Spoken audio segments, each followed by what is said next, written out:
Okay, I think we are live. Hello, world. It's Chris, aka Mr. FLIXTER. In this episode, I'm going to talk about my experience at Frightmare in the Falls, which was October 25th and 26th of this year. But before we get to that, I got some birthdays I want to talk about and the weekend box office. So let's start the show, shall we? Live from Niagara Falls, it's Mr. FLIXTER Show on Saturday night.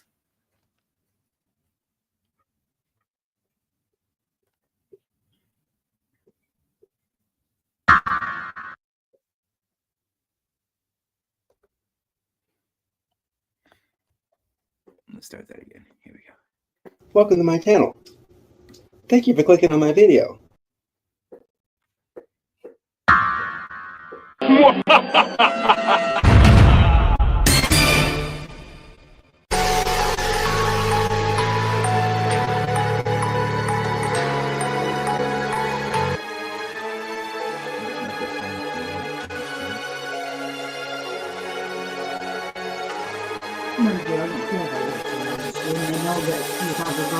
Hello, world. I'm Chris Maitini, aka Mr. FLIXTER.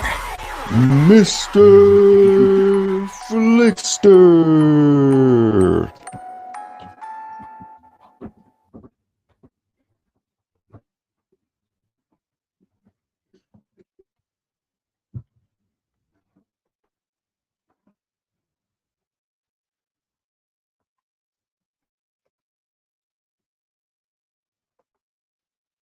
What's going on here? What's going on? Here we go. Okay, sorry about that. I've been having some technical difficulties tonight, so sorry about the late run time, but thank you for tuning in. I do appreciate that. So, I got some birthdays I want to talk about. So, here we go. I'll share the screen.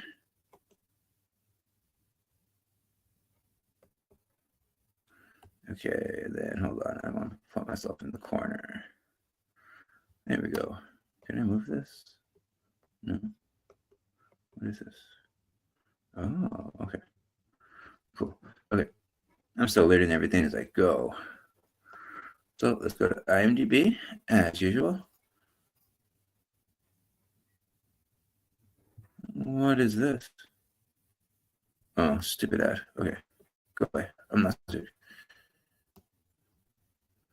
Okay. Anyways.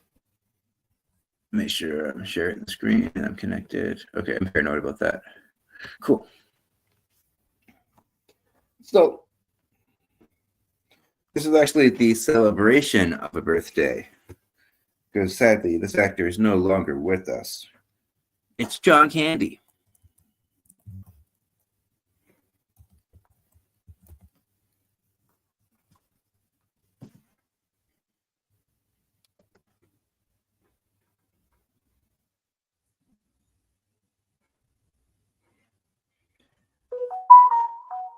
He was actually born October 31st,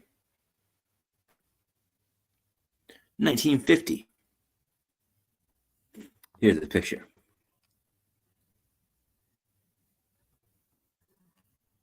He's certainly one of the funniest actors ever.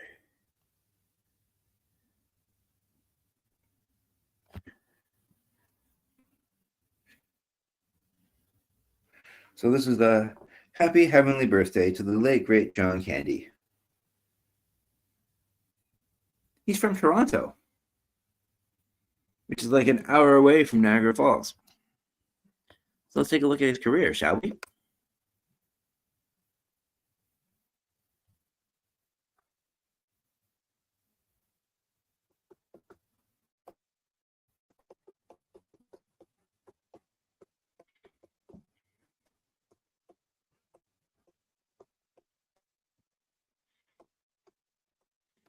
Here we go. We'll just go. Actor.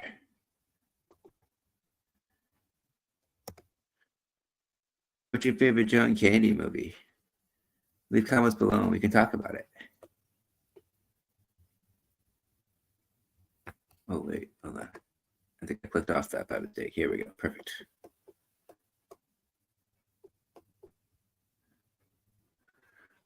So his last role was actually Canadian Bacon in 1995. I didn't know that. That's cool. Sad, but cool. That movie's hilarious, by the way. Highly recommended. Here's one of my personal favorites. Cool Runnings, 1993. And then Rookie of the Year, 1993. Yeah, Uncle Buck, too. Thank you, dear.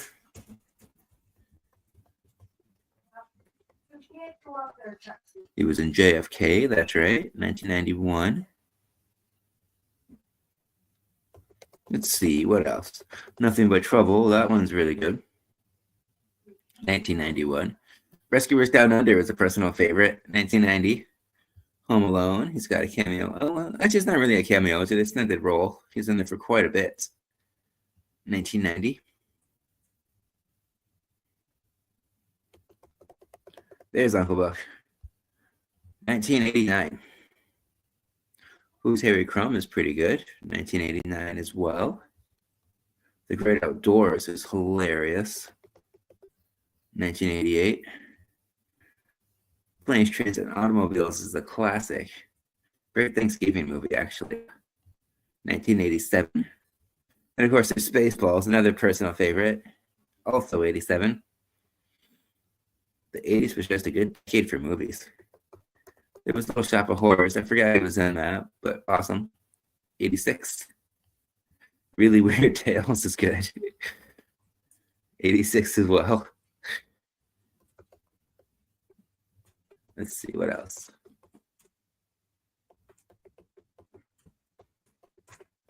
Oh, apparently he was in the Ghostbusters music video. That's cool. He was on SCTV, of course. Oh, didn't mean to do that. Sorry. SCTV was like a sketch comedy show, like SNL or Mad TV. That was in 83. National Lampoon's Vacations, hilarious. 83. There it is, SCTV Network. 38 episodes of it. Wow. 81 to 83. Oh, he was also on SNL for an episode, actually. That's funny. Heavy Metal. I didn't know he was in that one. 81. Stripes is hilarious. 81. Highly recommended that one. Blues Brothers. I forgot he was in that, but that's a classic too. 80. Lost and Found, 1979. Oh, there's SCTV again. There's another 50 episodes. Oh, he was in it for one decade, took a break, and then went back to it. That's cool.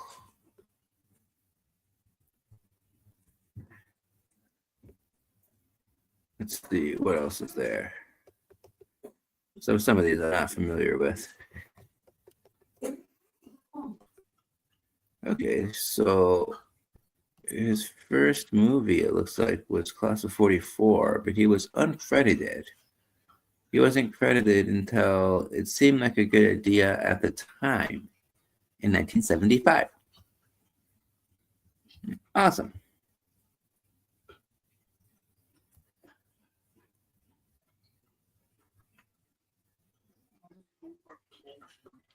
So happy spiritual birthday, John Candy. Ooh, excuse me. May you rest in peace. Can we just have a moment of silence for John Candy, please?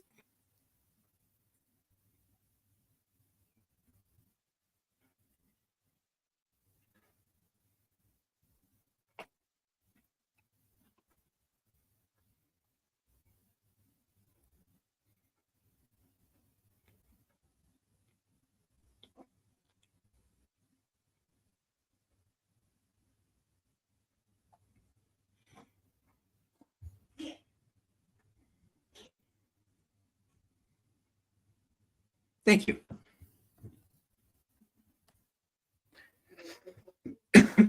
Ooh, excuse me. Cracky throat. Hold on.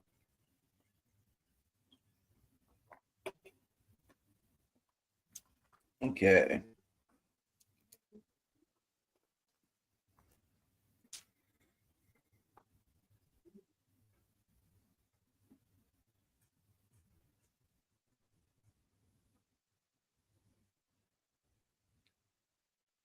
Sorry, one more note about John Candy. He died on March 4th, 1994, in Durango, Mexico. Okay, moving on. The next birthday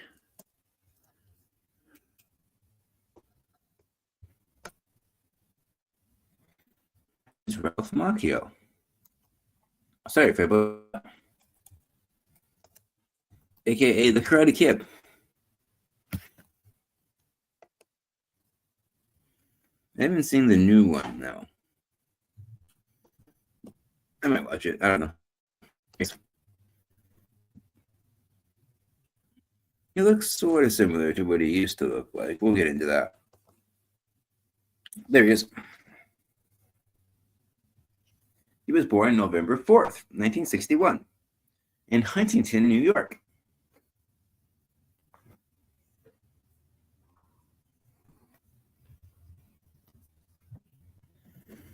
So let's just take a look at his body of work, shall we? But hold on, I'm going to see if I'm still streaming. I am. Cool.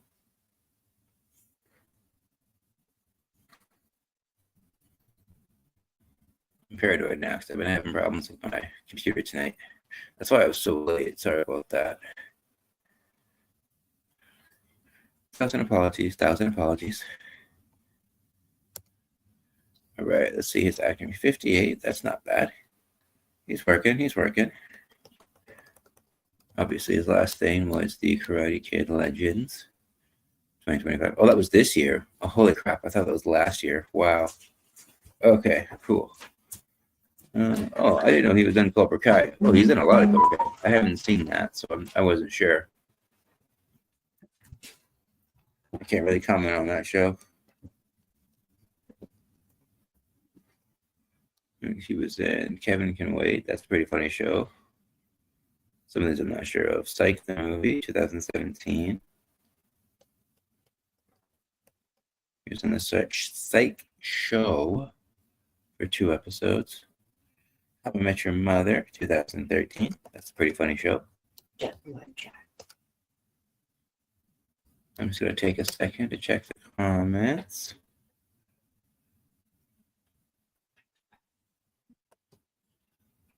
All right, so Elizabeth Bug, that's my sister. She says, howdy.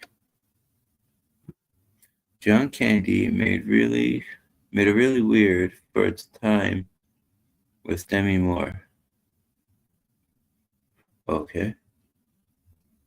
I think she's saying they had a relationship or something. That would be weird. And this is this.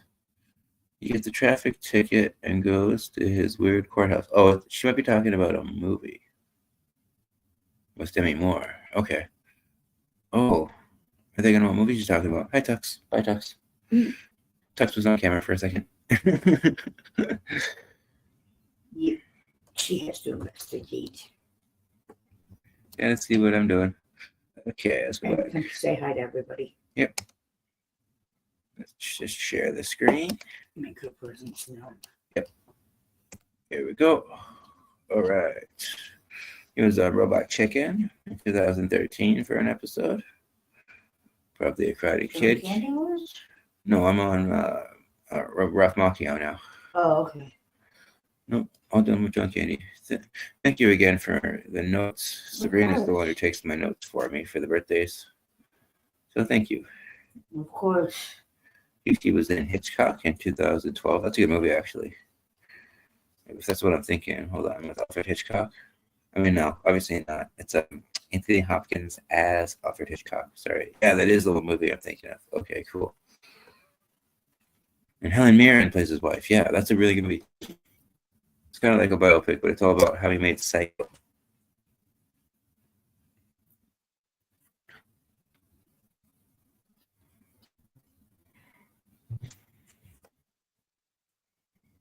So let's go to see all. There's Hitchcock. Okay. Oh, he was in Law and Order Criminal Intent for an episode in 2010. Oh, wow. That's cool. Ugly Betty. My mom watched that. I didn't really watch it. 11 episodes. Wow. From 2008 to 2009. Also watched that with commercials. He was in Entourage for an episode in 2005. Let's see. He was in The Outer Limits for an episode in 1999. He was in Secret of Nin 2. Wow. 1998. Then Journey Home, The Animals of Farthing Wood. I don't know what that is. 96. Sure, he was in My Cousin Vinny. I forgot about that. Oh, that's right. He is in that movie. 1992. That's a classic. Highly recommend that one. And then here we go. Karate Kid 3, 89. Part 2 was 86. And part 1, 84. The Outsiders is also really good. I had to read that book in school. So I recommend that one too if you haven't seen it. His first movie was Up the Academy in 1980. Cool. So happy birthday, Ralph Macchio. Where's this picture? Here we go. Come on. If it loads, here we go. Perfect.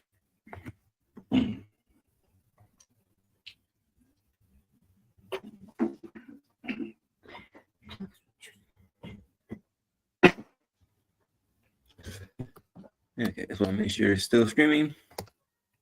Okay, we are good. Okay, hold on. My sister says, wait, let's get out of this. That's really hard to look at. Wow. Okay. The Infinite Abyss. Okay. Can you help me find it? Okay, she is talking about a movie. She found it. Nothing But Trouble. Yeah, that is a good one. I thought you were talking about that one. I just couldn't think of the name of it, but I can see it in my mind. Okay, yeah. I'm glad you found it. That's great. I remember watching that with you. We can hide that now. Okay. So, share screen. And yes, if I don't talk myself through it out loud, I will forget. It happens time and time again. Just excuse the Infinite Abyss. All right, back here. Goodbye, Ralph Macchio. Happy birthday, though. Somebody else's birthday is coming up soon in like 1 hour. Hold on. It's my birthday's the 9th. About 1 hour away. I don't know if I'll be still online then, but we'll see. So far, it's a bit about 18 minutes. Doing the birthdays. That's cool. Oh, see, almost did it. Let's share screen. If it loads. Oh, it's being slow. Hold on. What's going on here? Add a stage. Please. No. Doesn't want to work for me. There we go. Okay.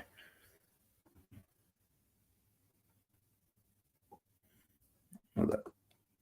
My sister says, Ralph kind of retained his childhood innocence. Not very manly. I agree. I haven't seen what he's like in the Cobra Kai show, though, or the new Karate Kid. But that's funny. Thank you for the comments. Oh, I almost did it again. Share. See, if I don't say it out loud, I won't do it. All right, here we go. The next birthday. I wasn't sure if I was going to do it, but screw it, I'll do it. Brian Adams.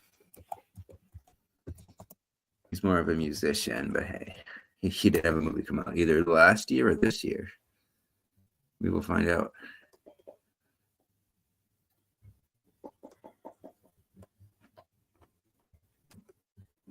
I'm just going to assume the first one listed is him. Because yes, I do mean the singer.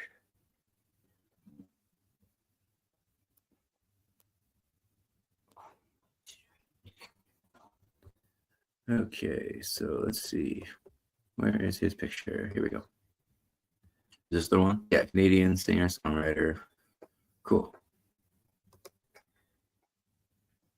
Oh, there we go. He is in movies. We'll talk about that. just kind of winging it this week. I don't really have a script. So, happy 66th birthday, Bryan Adams. He was born on November 5th, 1959, in Kingston, Ontario, Canada. About how far away do you think that is? From here, we're probably about 2.5 hours, So, about 2.5 hours away, depending on weather and traffic. depending on weather and traffic. Thank you. You're welcome. That's what I said. Yeah, okay, cool. Yeah, it took me 2 hours from St. Catharines, and we're that distance, so. Okay, so we just looked it up, about 2 hours away.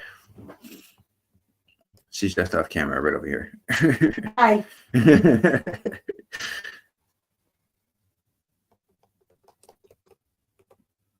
Let's see what he's done. Scroll down a bit. Uh-oh, too far. Okay. We're just going to do actor. So I'm pretty sure he had like a biopic. Or maybe I'm thinking of a different singer. Oh, wait. No, these are music videos. I'm not really going to talk about those. He was in Super Team Canada. That's your show. I haven't seen that yet. Oh, he plays himself. Of course he does. That just makes sense. It's all about Canada, right? South Park has some really funny jokes about Bryan Adams. These are all music videos. Shine a Light's a good song. I'm not. Right?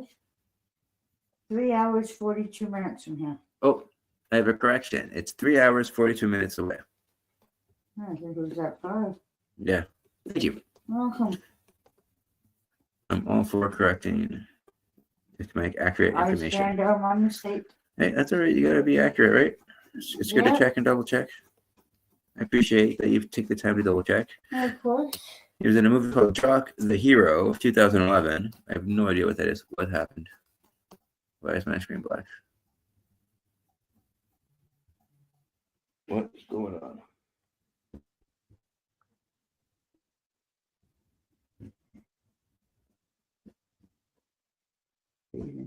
Acura. Why did this pop up?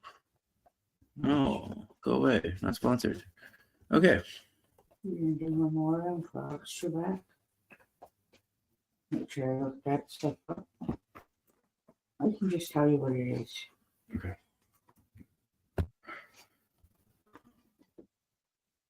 Let's see what else. I'm not really gonna talk about the music videos. He's got a ton here. Can I actually take them out? No, there's no way to do that, eh? Okay, that's fine. He's got 86 acting credits, but most of these are music videos, so I don't know an exact number. So I said Jock. These are music videos. Okay, what's this? Videos. Oh, he was in an episode of Baywatch in 1998. That's kind of funny. I show I'd expect him to be on. The only thing that looks good on me is you. That's not a bad song. Have you ever really loved a woman? That's a good song. These are music videos, though. I remember when MTV played music videos. Oh wait, he was in. Yeah, those were the days. He was in Robin Hood, Prince of Thieves with Kevin Costner. That's awesome. I didn't know that. I love that movie. That's like my favorite Robin Hood movie. Pink Cadillac. That sounds familiar. 1989. Heat of the Night. That's a good song.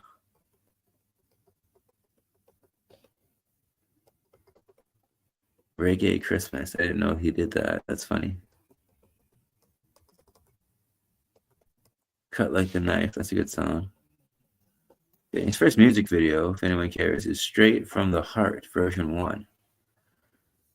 And Cuts Like a Knife was 83. Well, actually, they were all 83, his first three. So that's cool.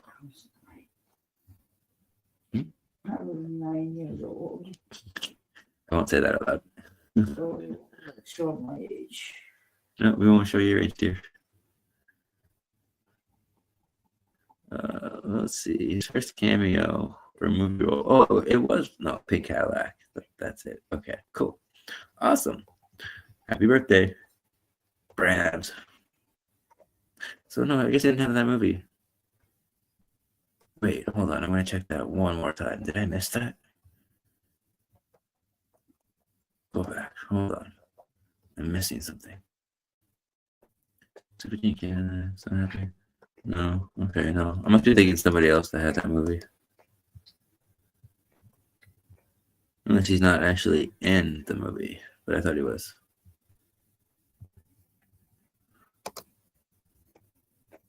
Okay. Never mind. Moving on. The last birthday that I want to mention is Sally Field.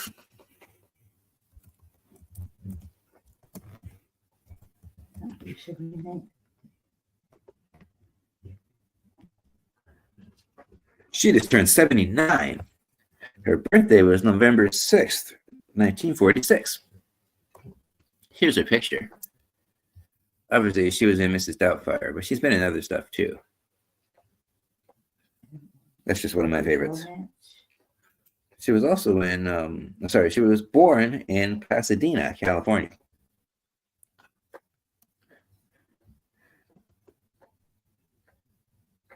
I'm pretty sure I've been to Pasadena. I know I saw a lot of California when I lived there. Beth, are you still watching? Hold on, let's see.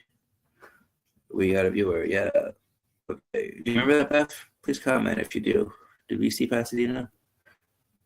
I can't remember if we did. Uh-oh, and share the screen. Oh, wait, am I sharing the screen? Okay. So let's see Sally Field's career.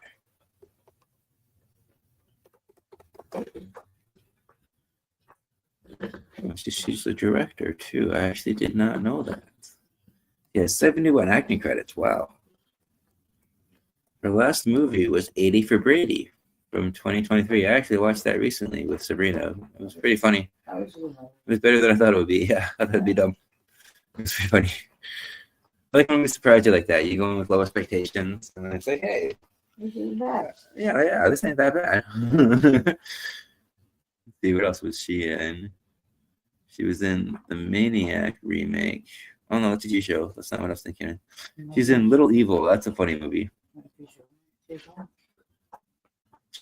That's a parody of The Omen from 2017. That was a Netflix movie. Hilarious. Oh, yeah, she was Aunt May in Amazing Spider-Man. I totally forgot about that. That was 2014. Oh. She's in that Lincoln movie. I wasn't really a huge fan of that. 2012. I like Spielberg's more dramatic stuff. Aside from like Schindler's List, I'm not really a fan of. Yeah, there's the first Amazing Spider-Man, 2012. It was in the show Brothers and Sisters. I think my mom watched that. For 109 episodes, holy crap. She was in Little Mermaid, Ariel's Beginning in 2008. That's cool. Oh, I didn't know she was in ER for 12 episodes. That's cool. From 2000 to 2006. She was in Conviction. Legally Blonde 2, 2003. She's the one standing there. She's the one that she's fighting against. Yeah. Oh? Yeah. Oh, excuse me. She was in Say It Isn't So, 2001. David Copperfield in 2000. Where the Heart Is, 2000. Oh, pretty good. Murphy Brown. I forgot about that for an episode. 1998. Which one? Yeah. Let's see. Canada Hell for an episode. That's cool. Did not know that. Let's see. The Larry Sanders Show, 96. Uh-oh, too fast. There we go. Homeward Bound 2. That's right. She's the cat. Sassy. I love Homeward Bound. Both of them. So good. Highly recommend. She was Forrest Gump's mom. That's right. I totally forgot about that. 1994. There's the first Homeward Bound. Incredible Journey, 1993. Yeah, there was 2 Homeward Bound movies. There it is. I missed it. Mrs. Doubtfire, 93. There it is. Right in between Forrest Gump and Homeward Bound 1. And Soap Dish. My mom likes that one. 1991. That was pretty funny. Steel Magnolias. I haven't seen it, but I heard good things. 89. Sad. Yeah, I heard it's really sad. Murphy's Romance. 85. Murphy's Romance? Yeah. That's why I said it. Places of the Heart. Little 84. Magnolias. If you're gonna watch it, make sure you have a box of Kleenexes beside you. Not sure if you can hear Sabrina. She said, if you're going to watch the Magnolias, have tissues. Have a whole box. Yeah. Smokey and the Bandit 2. That's cool. 1980. Norma Ray. Oh, wait. Beyond the Poseidon Adventure. Okay, that's a good one. 879. Then we got Norma Ray, also 79. Hooper sounds familiar. 78. Smokey and the Bandit. 1977.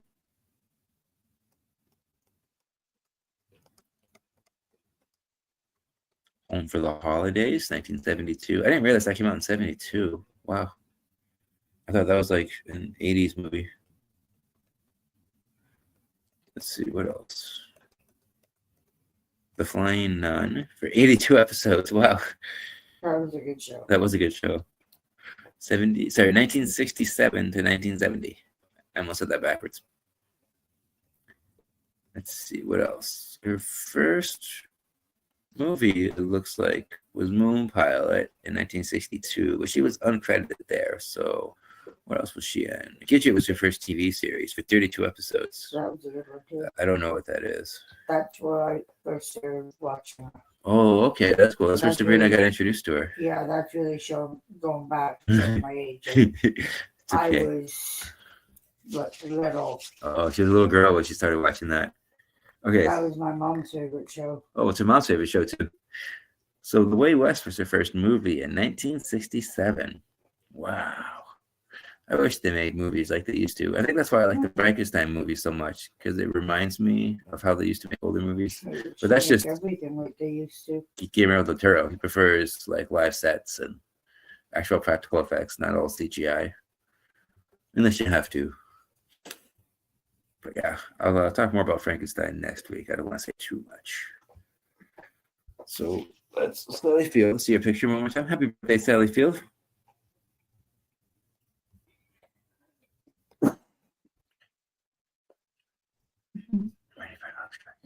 Okay.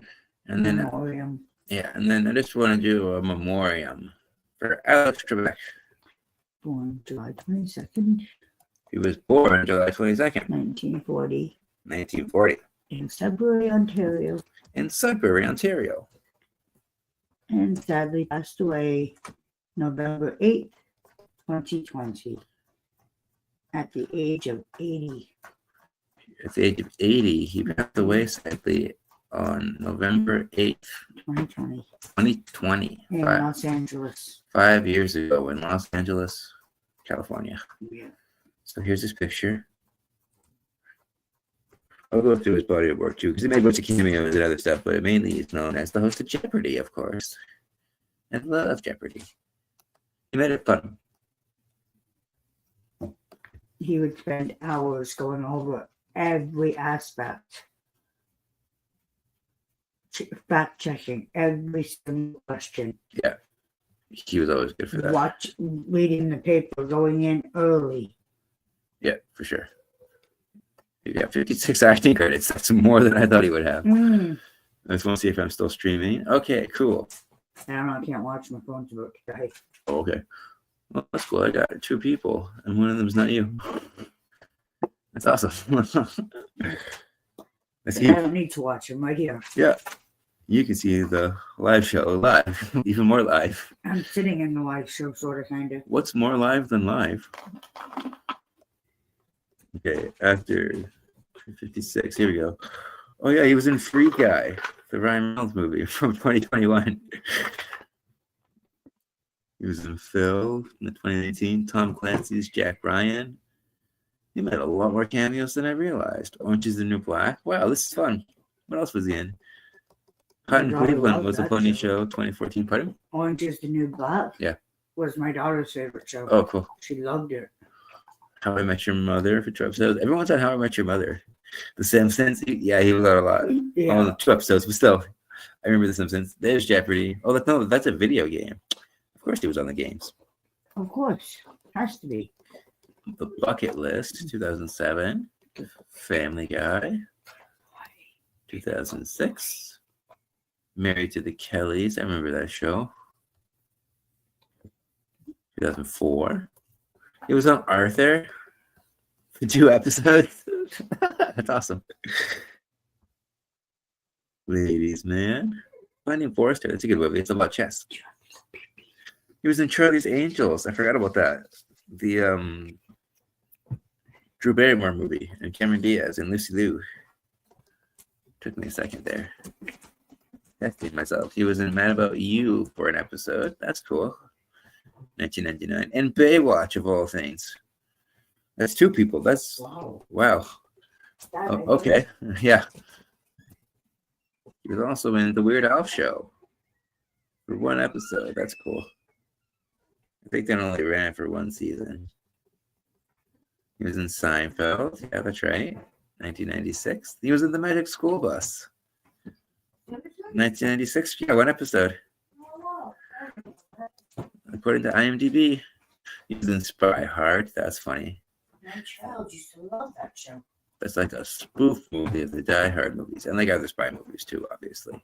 He was in The X-Files for an episode. He was in The Nanny. I didn't know that. He was in The X-Files? Yeah, 1 episode. What year? 1996. Wow. The Man in Black #2. So it wasn't a speaking role or anything, but he was there. So it was like a cameo. Yeah, he was just kind of standing there with the other people dressed in suits. Oh, that's cool. He was in 90210 for an episode. Blossom for an episode. Dave's World. Wow. Wow. Ellen for an episode. Holy crap. Larry Sanders. Everybody wanted Ellen Trebek on their show. Yep. He was even on the Rugrats of all things. He was very popular, well loved. But in the Rugrats, he played Alan Quebec. That is hilarious. White Man Can't Jump, 1992. That's a really good one. This is fun. What else was he in? Cheers. I didn't know that. He was in Golden Girls, 1992 and 90 for Cheers, respectively. What else? What else? Okay, that was it. So his first TV show was Vegas, 1978. Wow. I didn't realize he went that far back. And his first movie cameo was White Man Can't Jump in 1992. Cool. Rest in peace, Alex Trebek. Rest in peace. Can we just get a moment of silence for him too, please? Gonna bookend it with memoriams tonight.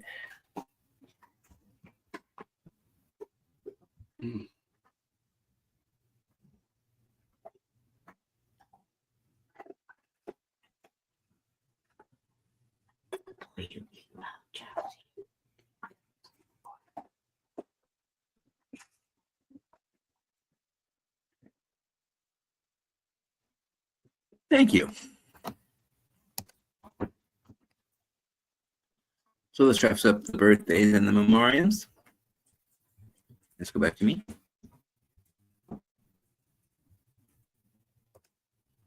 Okay, cool. Here I am. So let's talk about the weekend box office, shall we? In a little segment, I like to call the weekend box office update. And then we'll get to the main event. We'll share the screen. Hold on. Any comments?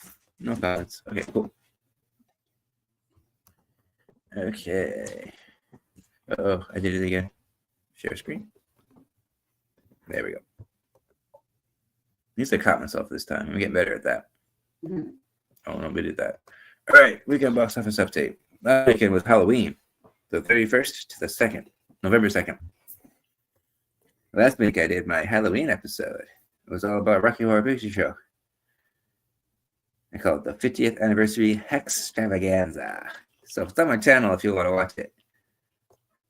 That's a classic Halloween movie.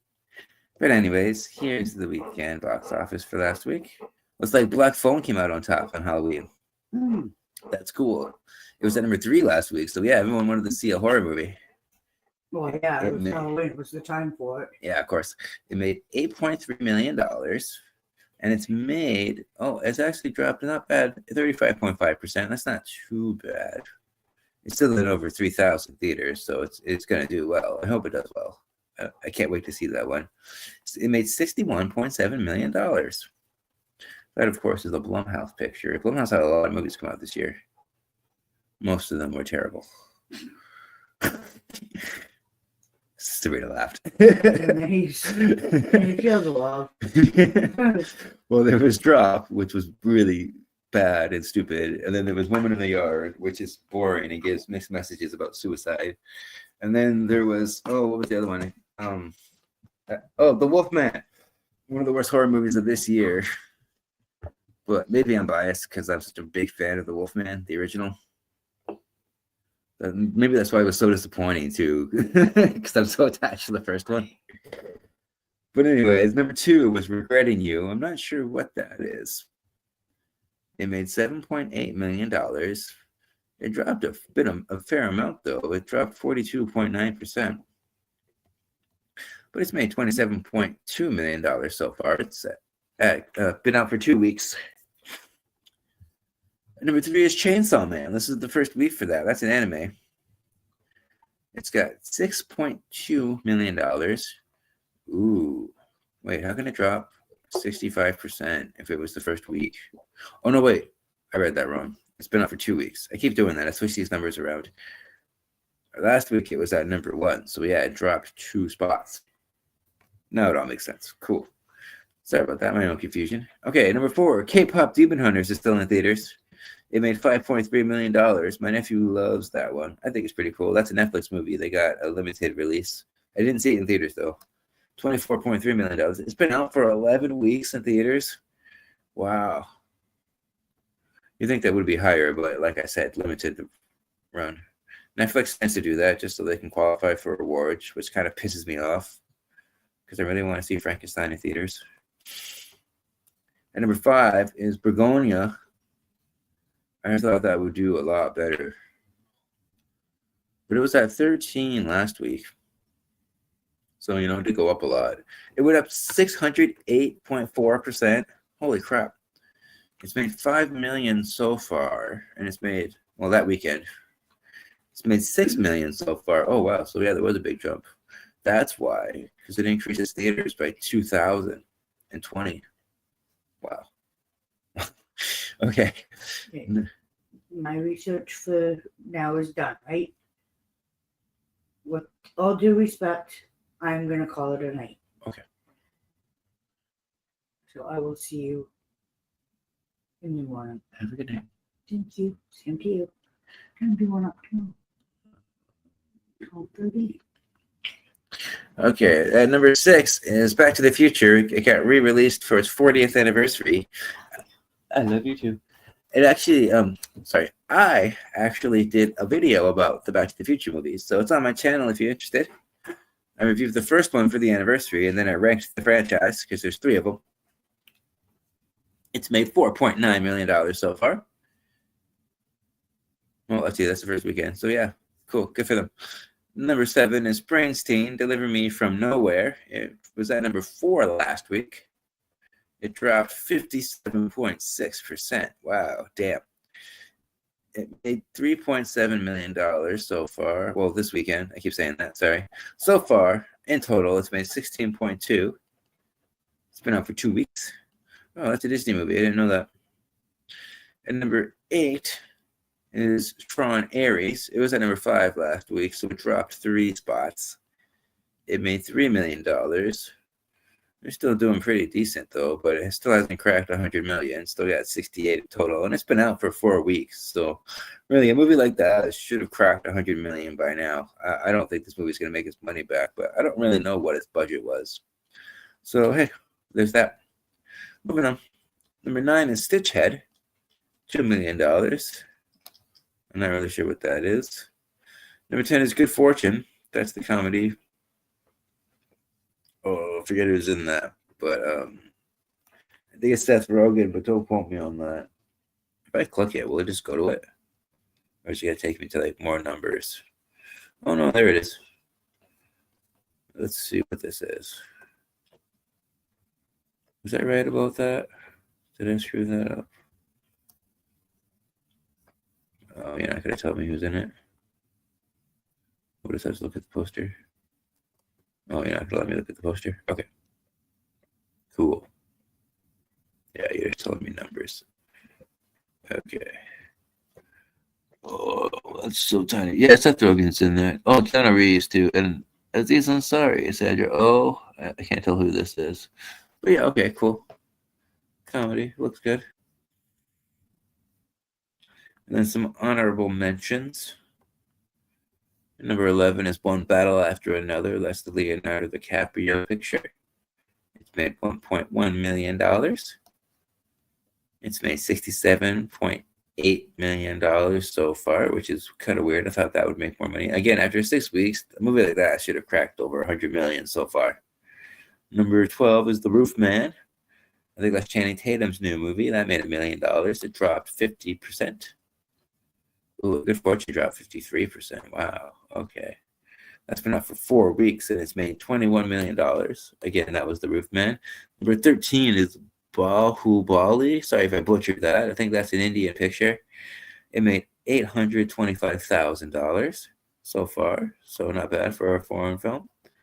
Considering it doesn't have that wide of a release. It's only got 448 theaters.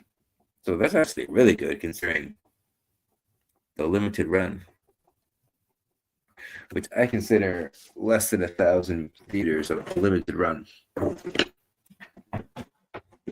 And then hanging on tight at number 15 is Shelby Oaks.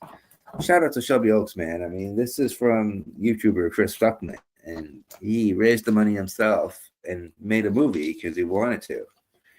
Like, how cool is that? It's kind of like the other YouTubers. They're called the Filippo brothers. They did Talk to Me, and the more recent Bring Her Back. Bring Her Back is really good. I just want to check something. Still streaming? Great. Awesome.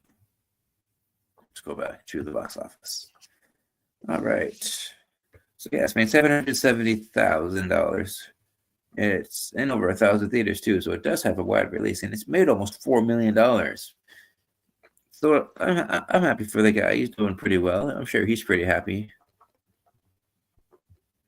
So now that we've covered the domestic, let's just do the worldwide. This one doesn't change all that much though. We still got Ninja 2 at number 1. Still not quite. Sorry, too far down. Still not at $2 billion, but it's getting closer. It keeps going up. Lilo and Stitch did really well too, with over $1 billion.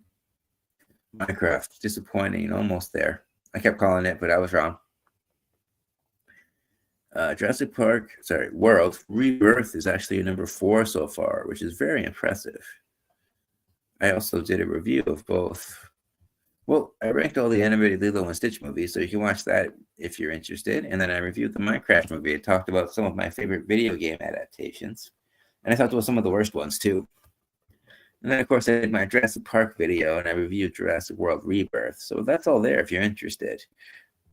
This one's made almost $1 billion, $868 million so far. How to Train Your Dragon, I ranked the animated movies and short films. That made $636 million. Million. Sorry, this is the billion. Million. I'm kind of shocked that made so much. I'm even more shocked about this one, but hey, that's just me. At number 6 is still F1. That movie did very well, $631 million. Number 7 is Superman. I thought this would do better. I really did. $616 million. Mission Impossible Final Reckoning was $598 million. Demon Slayer is still on the list. Infinity Castle, $951 million. Then at number 10 is Fantastic Four First Steps, $521.8 million. 11, so honorable mentions now. Conjuring Last Rites. I saw this one recently. I'm not too keen on it. I wasn't a big fan. I actually think it's one of the worst horror movies this year. But hey, that's just me. $492 million. So I think that's actually the most for the franchise. But don't quote me on that. 12 is Captain America: Brave New World, followed by the Thunderbolts at 13. I really thought these two would do better. 415, and then $382 million, respectively. Sinners is holding on strong at 14. I think that's also one of the best horror movies this year. $367 million. And Final Destination, Bloodlines. Awesome. And 315. I think that is the most for this franchise. So good job rebooting the franchise like that and then practically rebirthing it. So this wraps up the weekend box office update.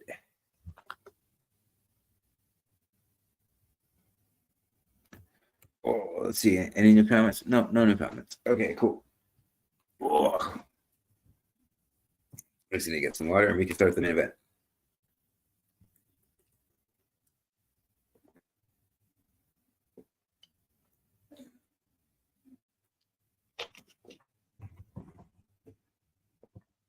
Too much light coming from that lamp. There we go. Sorry about that. Okay. So tonight is Horror Plus presents the Frightmare in the Falls Night of Fright with Mr. FLIXTER. Me. Funny story. I took a picture in front of this toward the end of my first Frightmare in the Falls. This was like 2 years ago, maybe 3 years ago. And then one of the people that worked there, since they were shutting down anyways, this was the last day. We were on the way out. He said I could have the sign, so I took it home with me. And I've had it ever since. So I thought it'd be good for the background. Not everyone's got a sign like that. They don't really sell them or anything. So let me just share the screen and I'll pull up the schedule. Because maybe they can still have the panel schedule.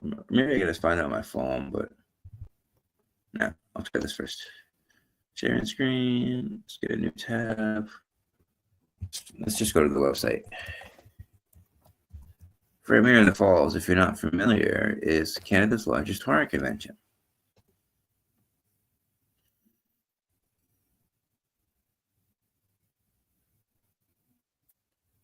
And for me personally, it's not Halloween until you go to Frightmare in the Falls. It's like one of the best ways to get into the Halloween spirit.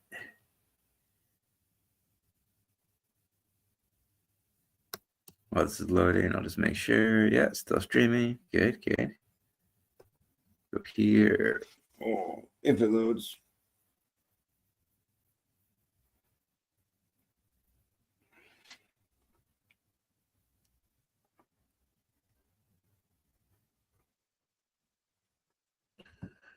Okay, stop.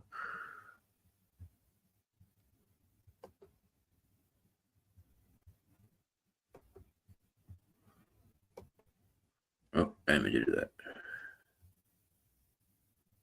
Is it working? Nope. Oh, here we go. Okay. Does it still have the panel schedule? I probably should have checked this before I went online. Okay, that's okay. No, you don't have the panel schedule anymore. That's okay.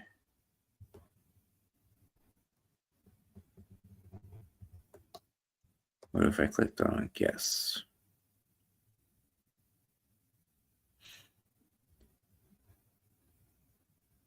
No. Okay, they took everything down for this year already. Okay, that's fine. Not a problem. I think I still have it on my phone. You could download a PDF. So let's go back to me. Okay, so hold on a second. Let's take a look at that real quick.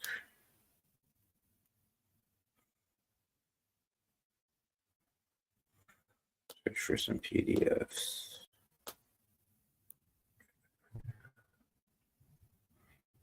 Yeah, overall, it was a pretty good time. I mean, it's always fun. You see different people cosplay, see all the different vendors. It's cool to see celebrities in person too, and you get to talk to them at the Q&As. So I highly recommend it if you haven't been there before. I'm not sure if the prices are the same now, but those are the old prices, so don't really pay attention to the price. It's more about the aesthetic. I think it's something for a pop.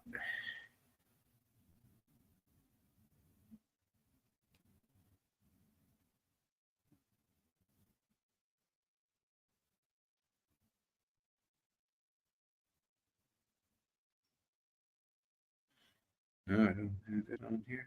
Really?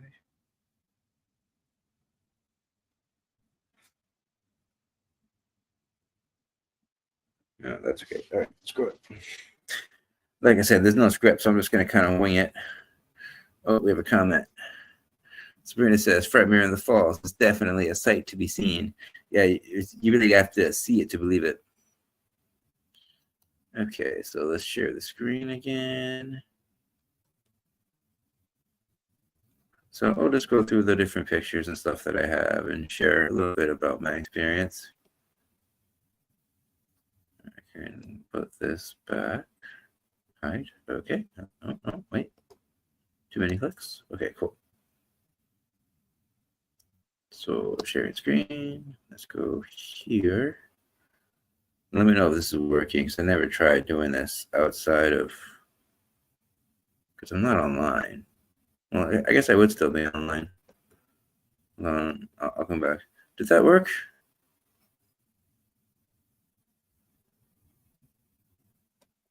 Because I can't tell if this is actually working. It says StreamYard is sharing. Okay, cool. So here is my folder for Frightmare in the Falls. StreamYard is sharing your screen and audio. Okay, good. Hide that. Okay, cool. That settles that. So here's some outside pictures. This was in the car and walking toward the convention center. View, extra large. Okay. So here's a pretty good picture of Niagara Falls. I'll just expand this. There it is. This is from inside the building looking out. You can see the skyline there. So you can see the mist there. The falls would just be on the other side of this yellow building here. It's actually not that far from the convention center at all. And then let's see if I can get outside. Here's a picture of me in front of the sign outside. Come on. Oh, I see what you did there. Finish scene one. There we go. And there's me again. It was a cloudy day too, so that kind of helps with the horror movie aesthetic. Hello world! It's Chris, aka Mr. FLIXTER, coming to you from Niagara Falls, Frightmare in the Falls to be specific. It's 2020. Yeah, I had to talk fast because the sign kept moving. It changes. But here's another picture of the skyline from the inside. Oh, I keep forgetting. Here you go. There we go. You can kind of see it there. Oh, I can zoom in. Oh, there we go. That's better. Whoa, there we go. Ignore the heads. Oh, no. Okay. So here we go. That's a good outside shot of the skyline. There it is.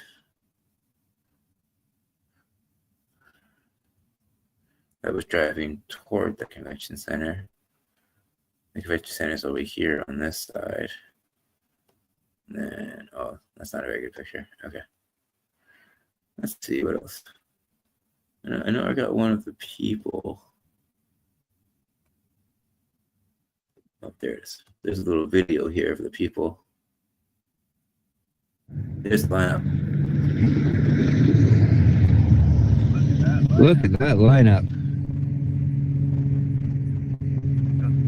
Goes all the way down.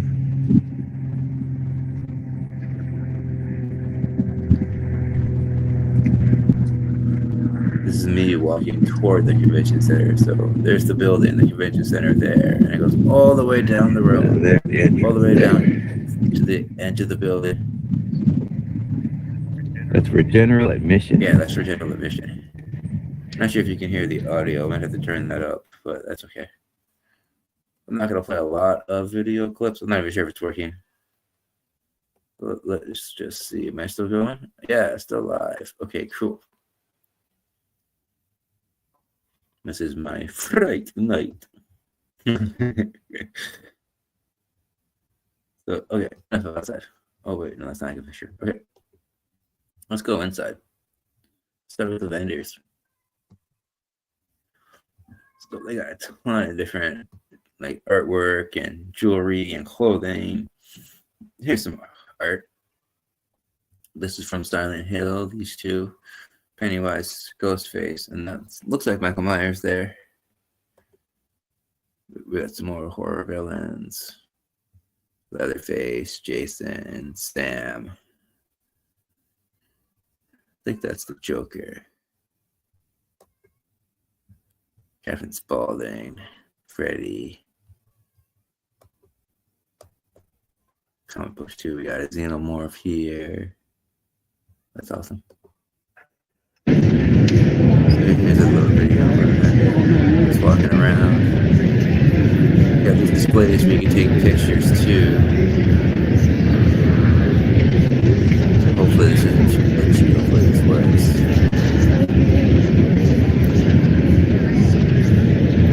Just walking down the road. They got props you can take pictures with. Ratings and stuff, different scenarios, like scenes. This video I was gonna turn on or something when I walked up to it, like it was gonna jump at me. It didn't. It's behind me.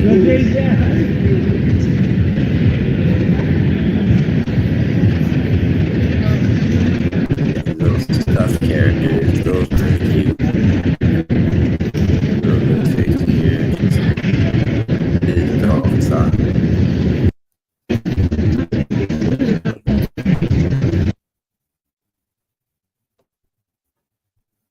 Okay.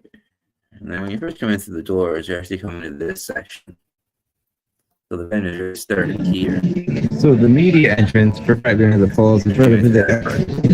And you come in, and here we are. So it's really the first thing you first come in. Then you go inside. We'll go through here. That's what I was showing you. We got some vendors here. Icon always comes.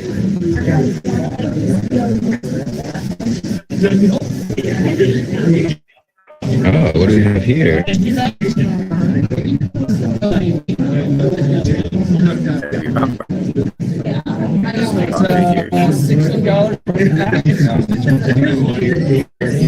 love my pictures. That's really cool.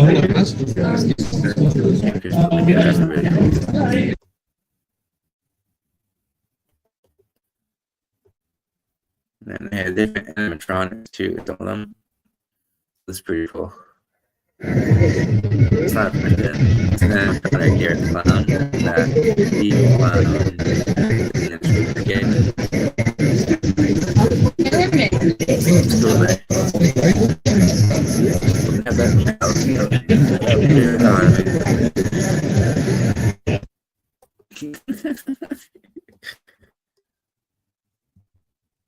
and then what's this one? This is the picture.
Can you hear me? Okay, here I am. Sorry about that. Technical difficulties, like I was saying. Sabrina says, sorry for the interruption, folks. We're having some technical difficulties. Thank you. And thank you for your patience. So I'll just share the screen and we'll get back to what I was saying. There was this movie studio. I'll share the whole screen. Share screen. Oh, here, this one. Yeah. Okay. So like I was saying, Lakeport Pictures. There's this independent movie studio who makes these low-budget horror films. And they were giving away movie posters for their most recent picture, which is this one, The Murder Fest. So hang on, here I am. Oh, I'm back. Got it. Okay, remove. Here I am. So here's the poster they gave me.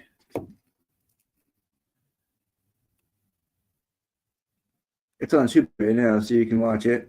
There's a QR code right here. I don't know if you can actually use that on my screen, but hey, here it is. If you want to give it a shot, I'll hold it here for like 5 seconds. 5, 4, 3, 2, 1. Okay. So it's a pretty good movie. Like I said, it's on Tubi. It's a lot of fun. I love when movies use their budgets well, and this movie is good for that. So, moving on with more Frightmare in the Falls. I think that pretty much covers the vendors. This year, it wasn't for as long, though. StreamYard sharing your screen and audio. Good. Hide that. Okay. Usually it's 3 days, but this time it was only 2 days. And there was another convention going on, so they only used half of the venue. Let's go back. So let's go to some of the cosplay.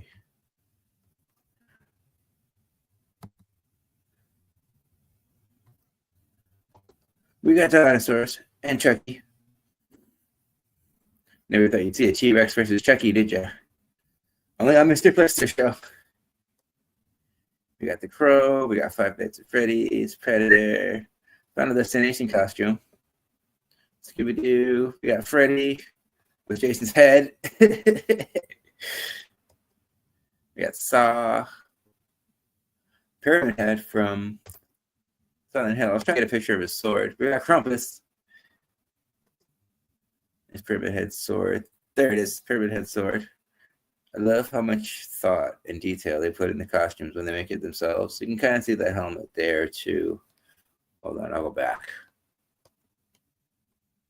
Yeah, because I can zoom in.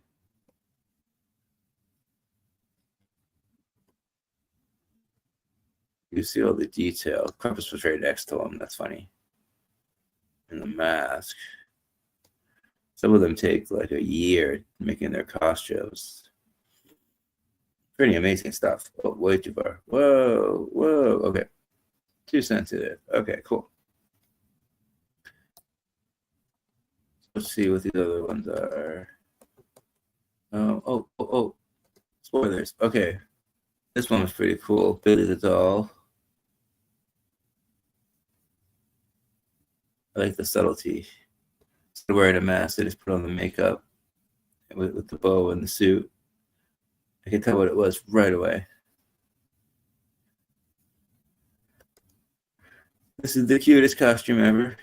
Oh, wait, that was not a good picture. There it is. We got Chucky here, and we got the bride of Chucky over here. Love it. I had to get a picture of their dogs. Best cosplay of the weekend.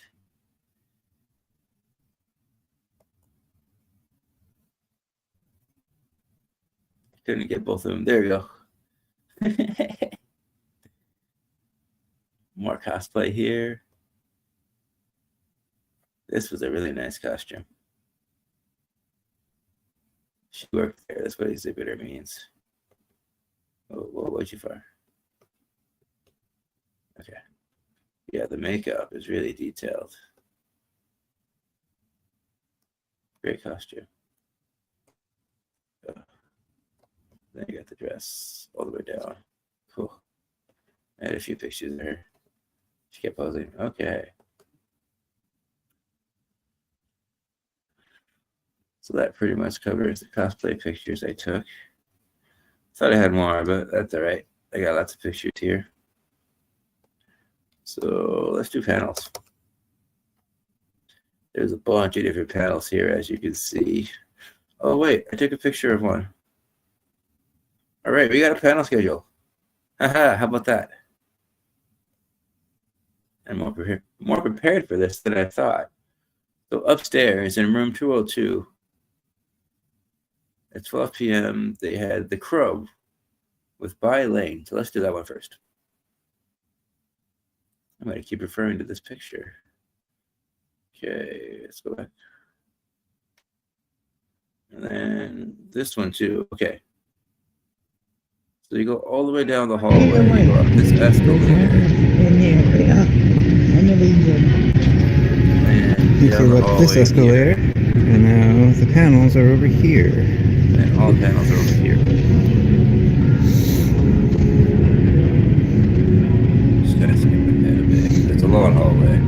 There's a 201. There's a sign that I took a picture of.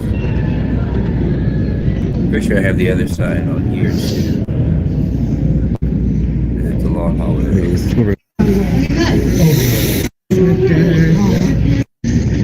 Don't worry, I'll cut out all the stuff that we're saying. I'll make it look nice. Hello. I would like to at some point check out the Hamilton. Okay, so this is Saturday and Sunday.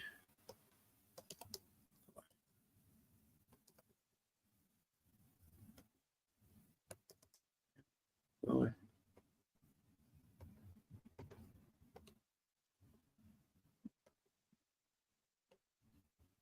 there it is. Okay, cool. So can I take a screenshot of this?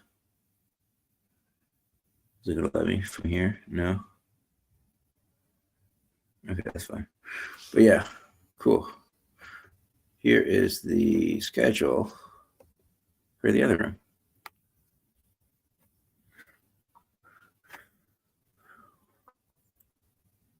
So some of the people that showed up, child actors from Children of the Corn, Pet Cemetery, and Terrifier 3, John Franklin, Mikio Hughes, Jackson Robert Scott, and Anatola Rose. Actually, I'll go through the schedule as I go along. I'll just keep referring. Timestamp 1:55. Cool. All right.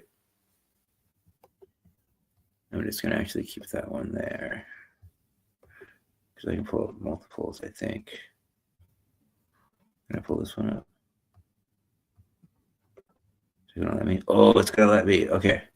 So I have this picture, and then I have this paused screenshot kind of here. That's cool. That works. Oh, I could even move it around. All right. So we got both rooms. No, wait. That's 202. Oh, wait. If this is the picture. Okay. I'm confusing myself. So what is this? And then what is this? That's the actual picture. This is not the video I had. Okay. So no, it was not letting me do both. That's fine. We'll start with the Crow. Actually, the pictures. Let's go back. Pictures are in celebrities. So I think this one. Is that violin? No, that's not violin. That's Halloween Town. Okay, hold on. Here it is. I'm gonna get a picture with her, but I took a bunch of pictures of her. So, okay, that's weird. Now it's letting me do two windows. Oh no, that's the wrong one. Uh-oh. Oh yeah.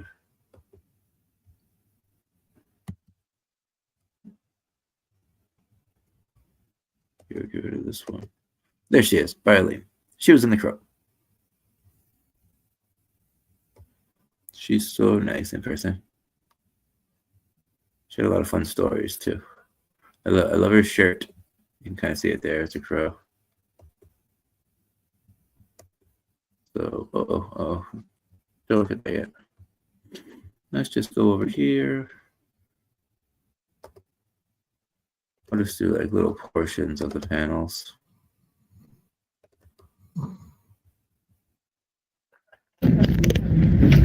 All right, everybody, thank you for being here today on day one of Frightmare in the Falls for our panel on The Crow Revisited with Bai Ling. Bai Ling is a multi-award-winning Chinese-American actress with a career spanning over 40 years, starring in such films as Crank High Voltage, Red Corner, Dumplings, TV shows like Lost, the movie Sky Captain, The World of Tomorrow, many more, and of course, The Crow. So please join me in giving a huge warm welcome for the incredible Bai Ling.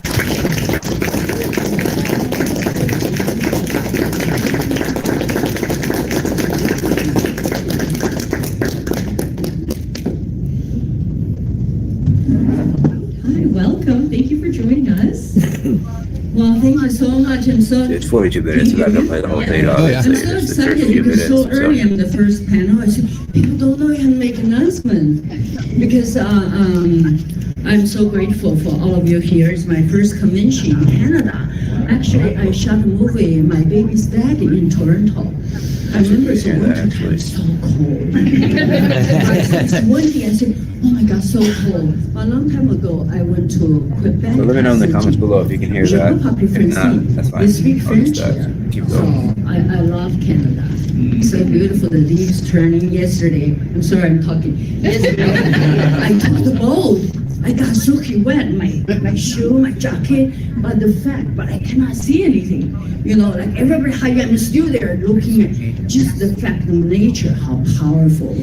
So I'm so grateful this convention brought me here to meet you. This moment is ours. I'll share with you my inspirational stories, how I started. That's fantastic. Thank you so much. I guess just to start it off, you mentioned that this is your first Canadian convention. I was just wondering if there are questions that fans come up to you at conventions about The Crow. Like, what is kind of the most common thing you're still asked about today about your work on the film? Well, of course, The Crow.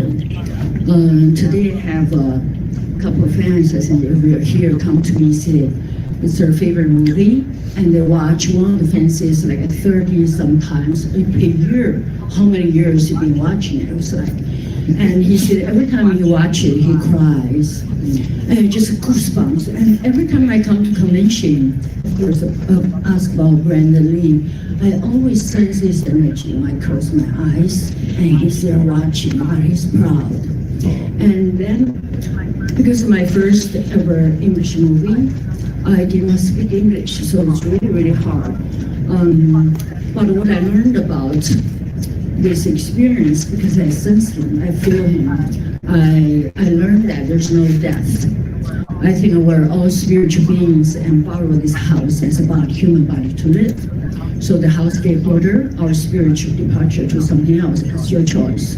So in that way, I feel like he's still there as a different format or form of beings. I always sense of him. I just keep talking. When I got the roles first time, I went to audition. I had hair like this long, no makeup. And I auditioned. I see the girls with lipsticks all the way. I said, I never get this role. But actually, I got a call back. I said, I didn't know my agent come to my house. You got a call back. I said, what is call back? He said, I want to see you again. I said, oh. He said, can you put some makeup on? Dress up as sexy, right? I remember I bought the dress, it's so expensive, $80. Right? To me, it's like I have no money. So I bought it, I come in, I said, hello, I was trying to be the direction, you're so good. Can you do a little bit more like sexy, like passion, like from inside, something you can manipulate people. I sort of get it. So I started reading it halfway. He said, perfect. I said, I'm not reading it. He said, no, keep going. So finally, when I got the role, I was asking him, I said, all these girls look like that. I said, why you cast me? He said, all of them look like that, but you have some history inside, like otherworldly. So when I got the part, it's funny, they want me to be nude.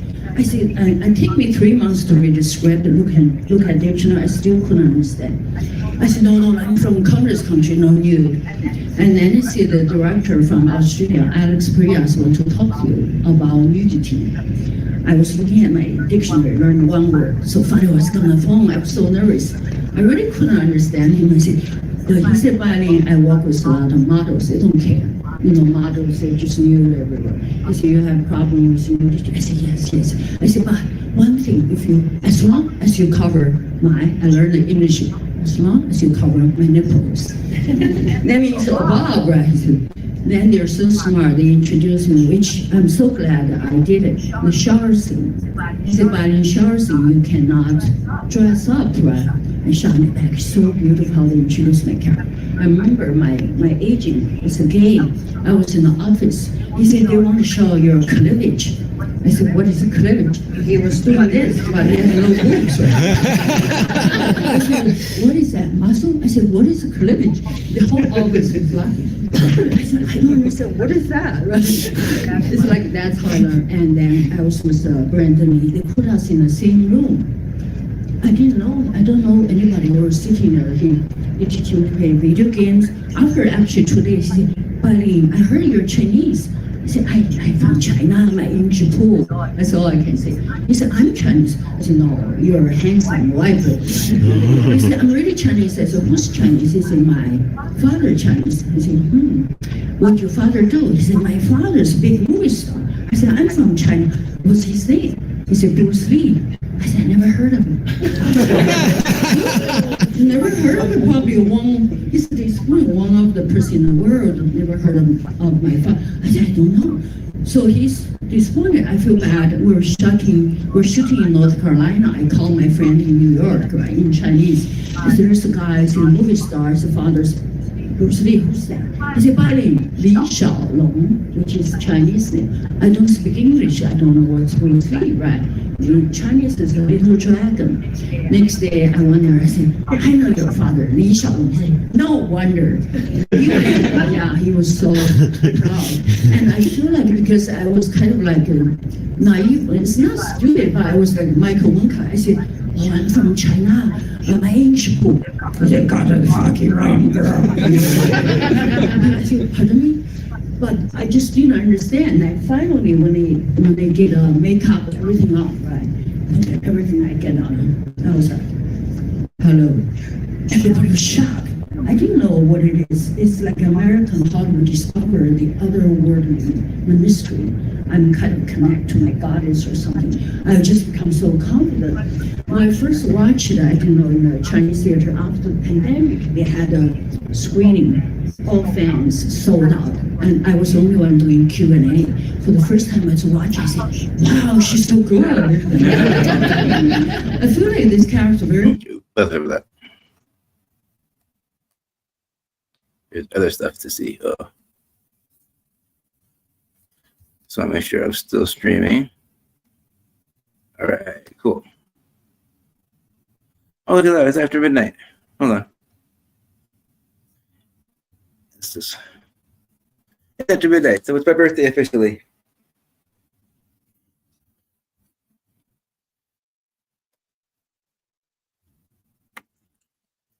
All right. Let's go back to, oh wait, we're going down here. All right, so that's that. And then here was the rest of the schedule in this room. Let's zoom in a bit though. So after that was The Man Behind the Mask. Mask Killers, Matthew Cordier, Thomas Labor, and Janssen on.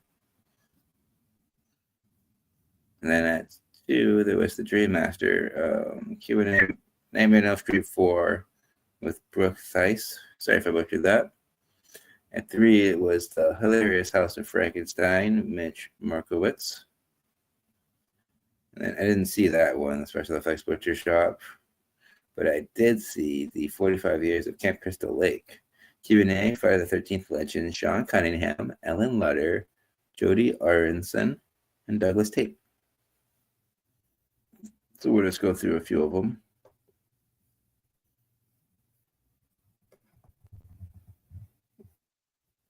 Beat the Crow. Here's Friday the 13th. So I won't play as long of a clip this time. This one.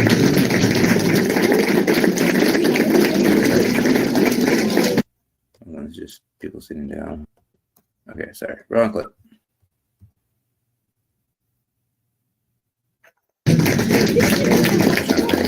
Started dancing. We were. I would try to explain it to you, and you'd say Like the originals. it's just I.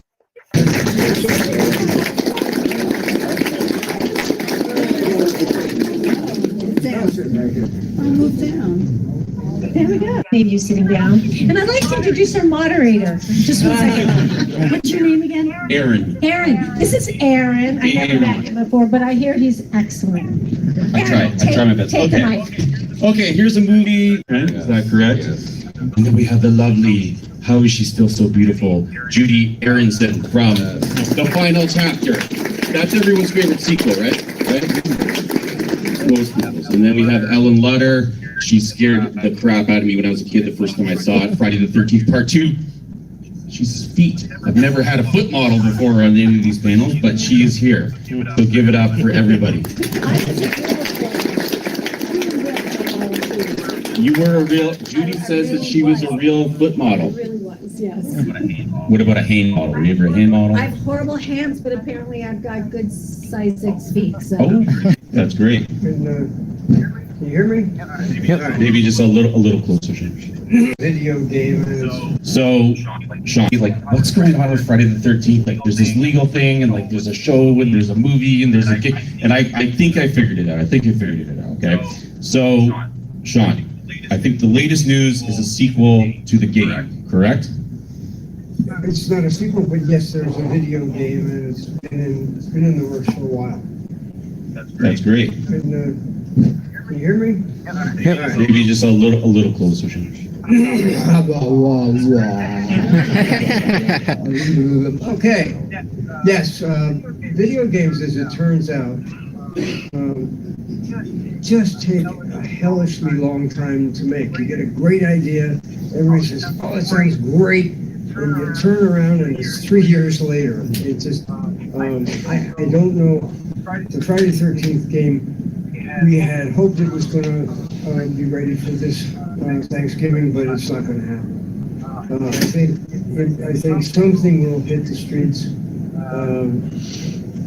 end of next summer, but that's just a guess from somebody who's not actually doing the work. Is that working, your mic?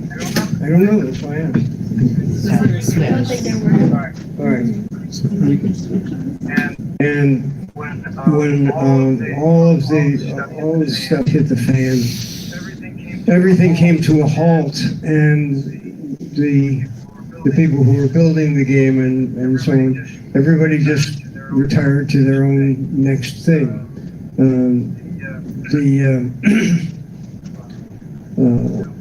The legal problems that exist then exist now, and it's one of those things that's very difficult to get around, but everybody's agreed to make a game, and everybody's agreed to make a TV series, and the TV series has had a few bumps in the road, but it's going straight ahead now, and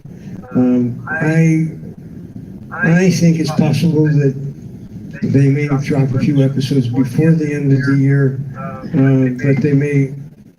I mean, what happens sometimes is you're doing a TV series and you do an episode or 2 episodes and you get feedback from the public, and then maybe you make little adjustments, and maybe that girl was so important as the romantic lead has to go to boarding school and she's gone.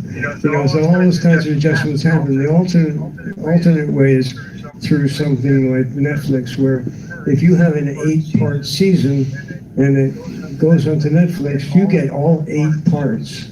You don't have to, come back each week to find out what happens next. And the truth is, I don't know, how A1 and Peacock are going to do it, but they're going to do something. It's very interesting. It's about Mrs. Voorhees as a younger woman, and I say to myself, that could really be interesting. And then I said, "What, are you kidding me? it could never work without Jason. And you go round and round with that circle. But I think it's quite possible that this will be interesting and engaging. I certainly hope so. It's called Crystal Lake. I think there's so much interest in like the original sort of. Okay, that's enough of that. And make sure I'm still streaming. All right, cool. Corner. All right. So I'm not gonna show all the panels, just like showing them here and there. The cast from ET was there. Cast of Halloween Town.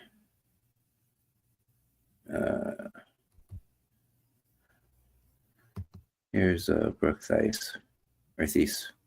Sorry for looking at that. Hello. It's great to see you. Nice to see you. Brooke Thies, everybody. No.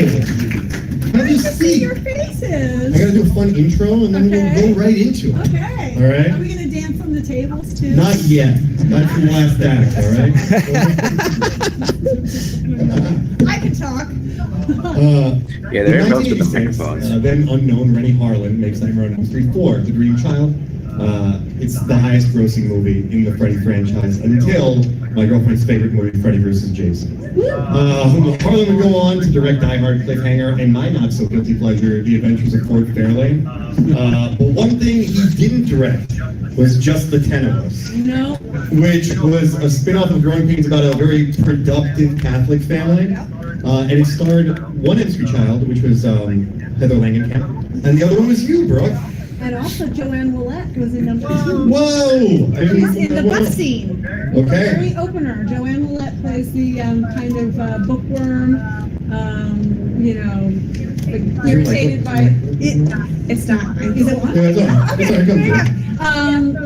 So there was 3 of us teenagers that were on Nightmare on Elm Street that were on Just the 10 of Us. So. I want to get into that, but first, happy belated birthday. It was your birthday on Thursday. Let's give her a round of applause. I know people who have birthdays around Christmas are like, it's a pain in the ass because I have to balance it. It's a pain in the ass to be a Halloween birthday. No, I'm a big birthday fan.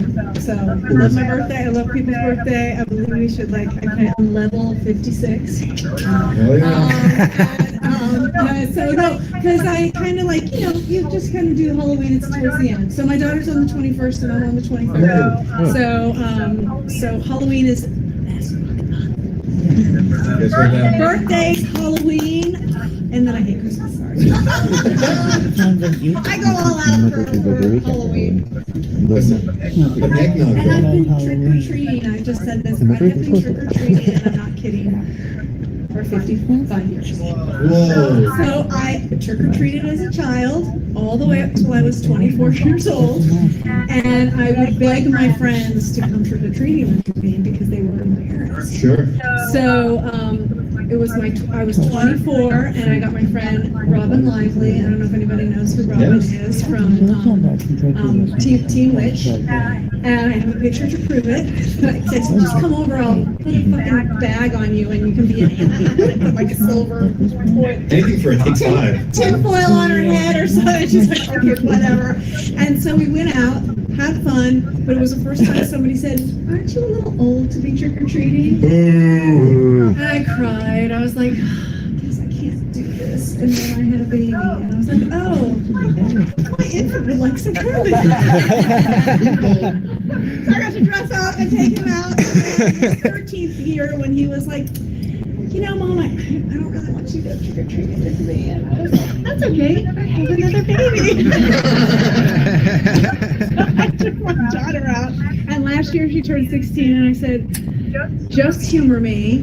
Will you please take me out just to a few houses so I can say I've trick-or-treated for 55 years? She said, okay. So we did a few houses last year, and I hung up my trick-or-treating hat.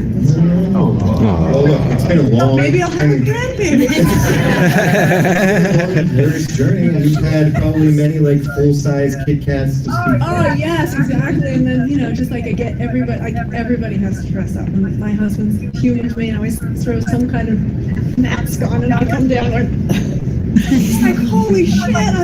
I woke up one day, one Halloween, and I had a costume in mind. And I woke up and I had such bad head, I went, fucking Albert Einstein.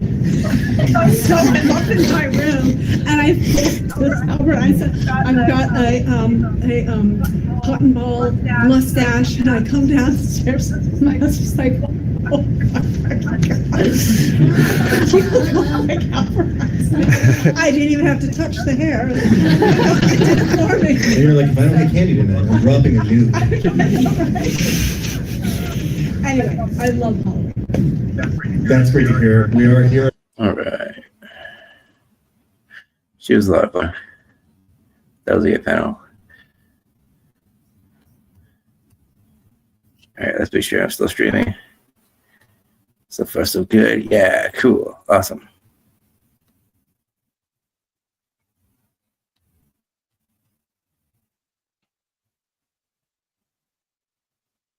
All right, I'll show a little bit of Halloween Town 1. Couldn't get as good of a seat in this one. It was really packed. I couldn't believe how packed it was. Yeah, just take a seat anywhere. If you could just start off with, I know you guys have gone to a few conventions over the years, because we've got a lot. I'll pass this one to you when we start questions. So, can everybody just give a big warm welcome for our guest today?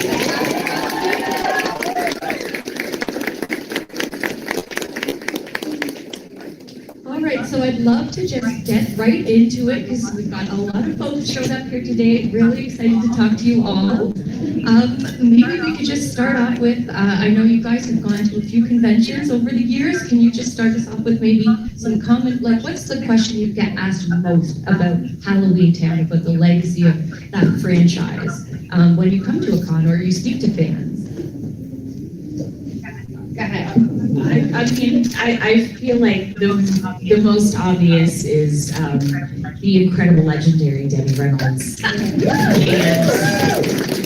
truly, pardon the pun, but magical experience of not only getting to work with her, but get to know her over the years was amazing. And it's stuck with all of us.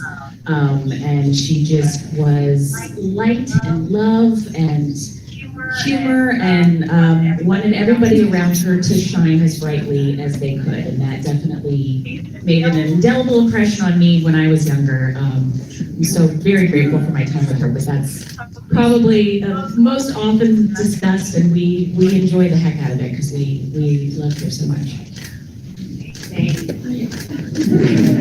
Same.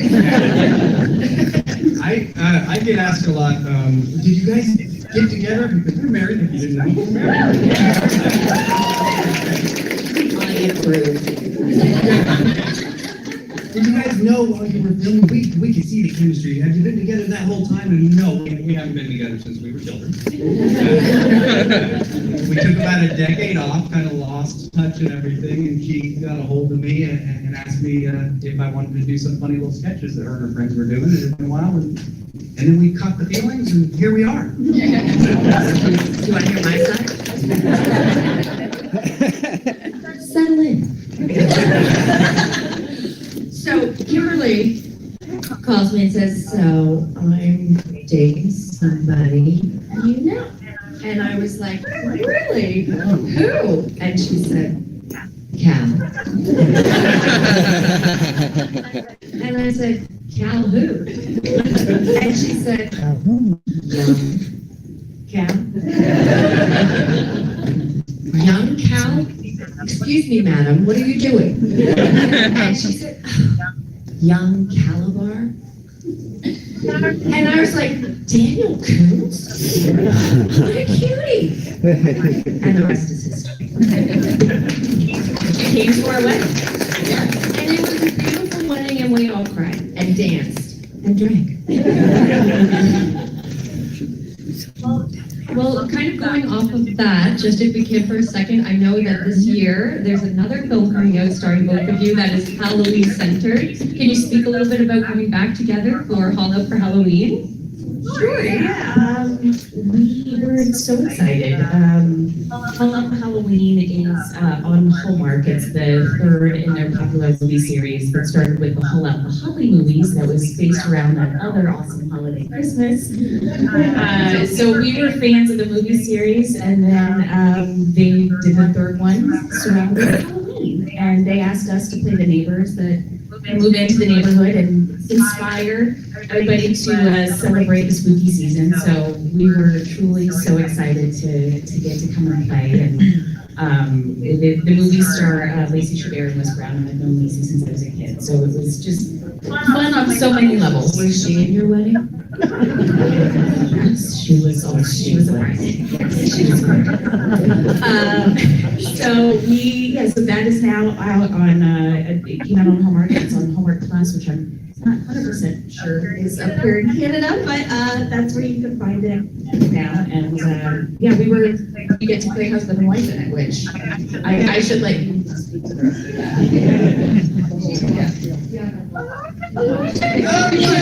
What'd you think? Great. It was great. And see, take our word for it. It's awesome. It was so much fun to get to play a couple, but we were on the same side instead of being nemesis. Instead of me trying to get my revenge, we are just a married couple that are college professors and love Halloween and Shakespeare. So we get to introduce Halloween to the neighborhood. It was a blast. It was so much fun. There's comedy in it, there's heart in it, there's wedding in it, there's us in it. Plus, you're sporting some good facial hair. Oh yeah, I got a sweet goatee. Got a sweet goatee in it. They're like, grow your facial hair out, and then we'll figure out what to do with it. I'm like, well, that's all we can do because I can't do a full cool beard. It's gonna look like a little kid with dirt on his face. And they're like, okay, we got that. So I got to be a little Shakespeare. Before we go to the audience, Judith, I just wanted to ask you a question as well. The Halloween Town movies are so endeared to so many of us, and you are just like, I feel like a mom to so many people. You're like an iconic Disney Channel mom. So I'm just wondering, what does it feel like to be that kind of archetype for so many who grew up on the films? Well, because I am a mom in real life, it doesn't feel odd. It's always nice to be TV moms. I mean, we've all grown up with who our favorite TV moms are, and especially with, the progression of Gwen, which I was maybe not the most gentle with the kids at the beginning. Me? I've been going trick-or-treating for years. Okay. In my defense, who here saw E.T.? Okay. What happened to E.T.? Okay. If they knew, and this wasn't in the script and I had to figure it out on my own, but if they knew I had half human kids, they would suddenly become science experiments. And then the next thing would be, every eye would be on Halloween Town, and they would bust through the portal, and everybody there was in peril. And so, because I loved my children so much, I was willing to be, and I was a single parent because we think Dad died. We're not sure. You mean the crew member that was in the photo, right? Our family photo? We did. That whole thing with the kids, like, what do you think happened to Dad? And I decided I wanted him to be dead instead of us getting divorced. He was dead. I wasn't in the script. Was it in the script? I think it was. Maybe that was my backstory. Yeah, no, we had a long conversation, and it was decided, because kids, they love a good tragic family. So heartwarming. We all want the parents to be dead, and they don't want a treasure hunt, and they become princesses. So I had to do that. Also because in the script, it was not justified why I hated it so much, and there was no reason. They never explained it. And so part of the job of an actor is that often you will get scripts that have holes in them, and your job is to fill the hole. If you fill the hole, then you can float and sell that idea. If you don't fill the hole, you'll be in a great void of What is she doing and why? And so it just, and for anybody here who wants to be an actor, fill the hole. That is very good advice. So I'd like to throw it to our. Okay, that's enough of that. I just want to make sure we're still going. All right, still streaming. Not much more cover. I think I pretty much did everything. Oh, there's the Hilarious House of Frankenstein one. And then there's a Terrifier panel too. Hold on, let's go back here. Get back to that slide.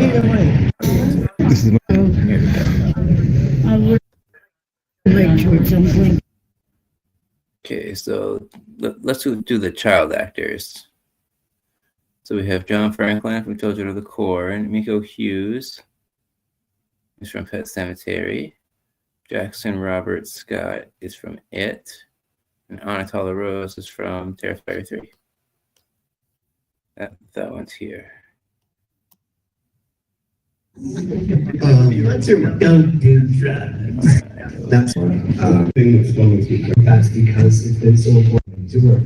And one of the weeks when I was growing up, I remember more about it. You know, there's talking with audiences about that sort of keep being that you were only like 2 years old when you filmed that. Obviously, you have to talk to a secretary all the time. I'm just wondering if maybe like talking with audiences about that sort of keeps those memories with you, or have you maybe lost some of that, or is it a little surreal talking about that? Yeah, it's good. No, there's been times in my life I've definitely had imposter syndrome because I don't remember a lot of it, and it's been such a big part of my life.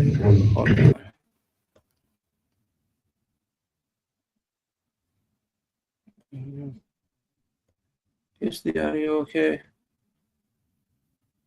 Okay. Well. No comments. That's okay. That's okay. We'll just get back to it.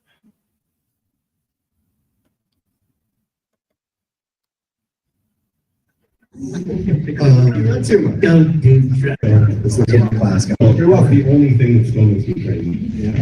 Being that you were only like 2 years old when you filmed that, obviously you have to talk to a secretary all the time. I'm just wondering if maybe like talking with audiences about that sort of keeps those memories with you, or have you maybe lost some of that, or is it a little surreal talking about? Yeah. No, there's been times in my life I've definitely had imposter syndrome because I don't remember a lot of it, and it's been such a big part of my life. I remember more about it than anything else from that young of an age, and I think that's because it's been so important, and the stories have been reinforced. My parents talk about it constantly growing up. I've talked about it with people.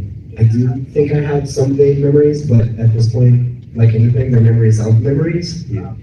When I was 16, we went back. I was filming a small feature in New Hampshire, and that was driving distance to Maine, where we filmed Pet Cemetery.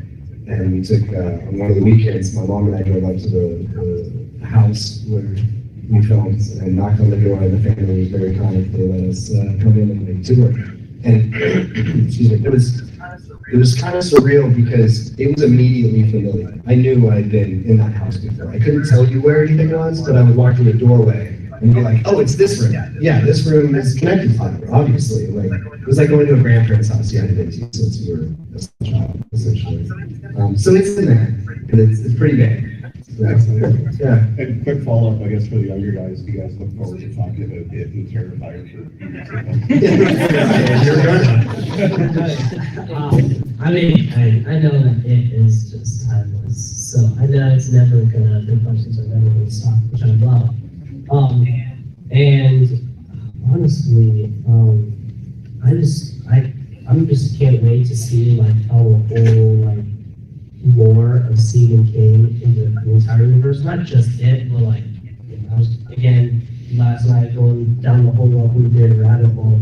There's so much cool lore, like the Dark Tower and like the Shine and all of that. And it's just like it's just so cool. And I'm literally so excited to like even be a part of such a crazy universe now.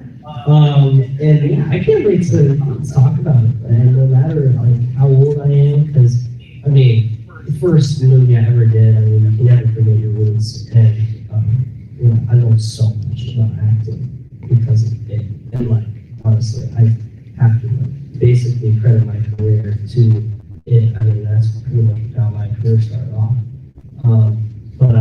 Yeah, I cannot wait to just continue to talk about it, and as the movie gets more deeper. Yeah, the audio is not so good for this one. I guess So I'll I'm not follow sure a couple about of this. dark towers because once the train starts going, let's go, man.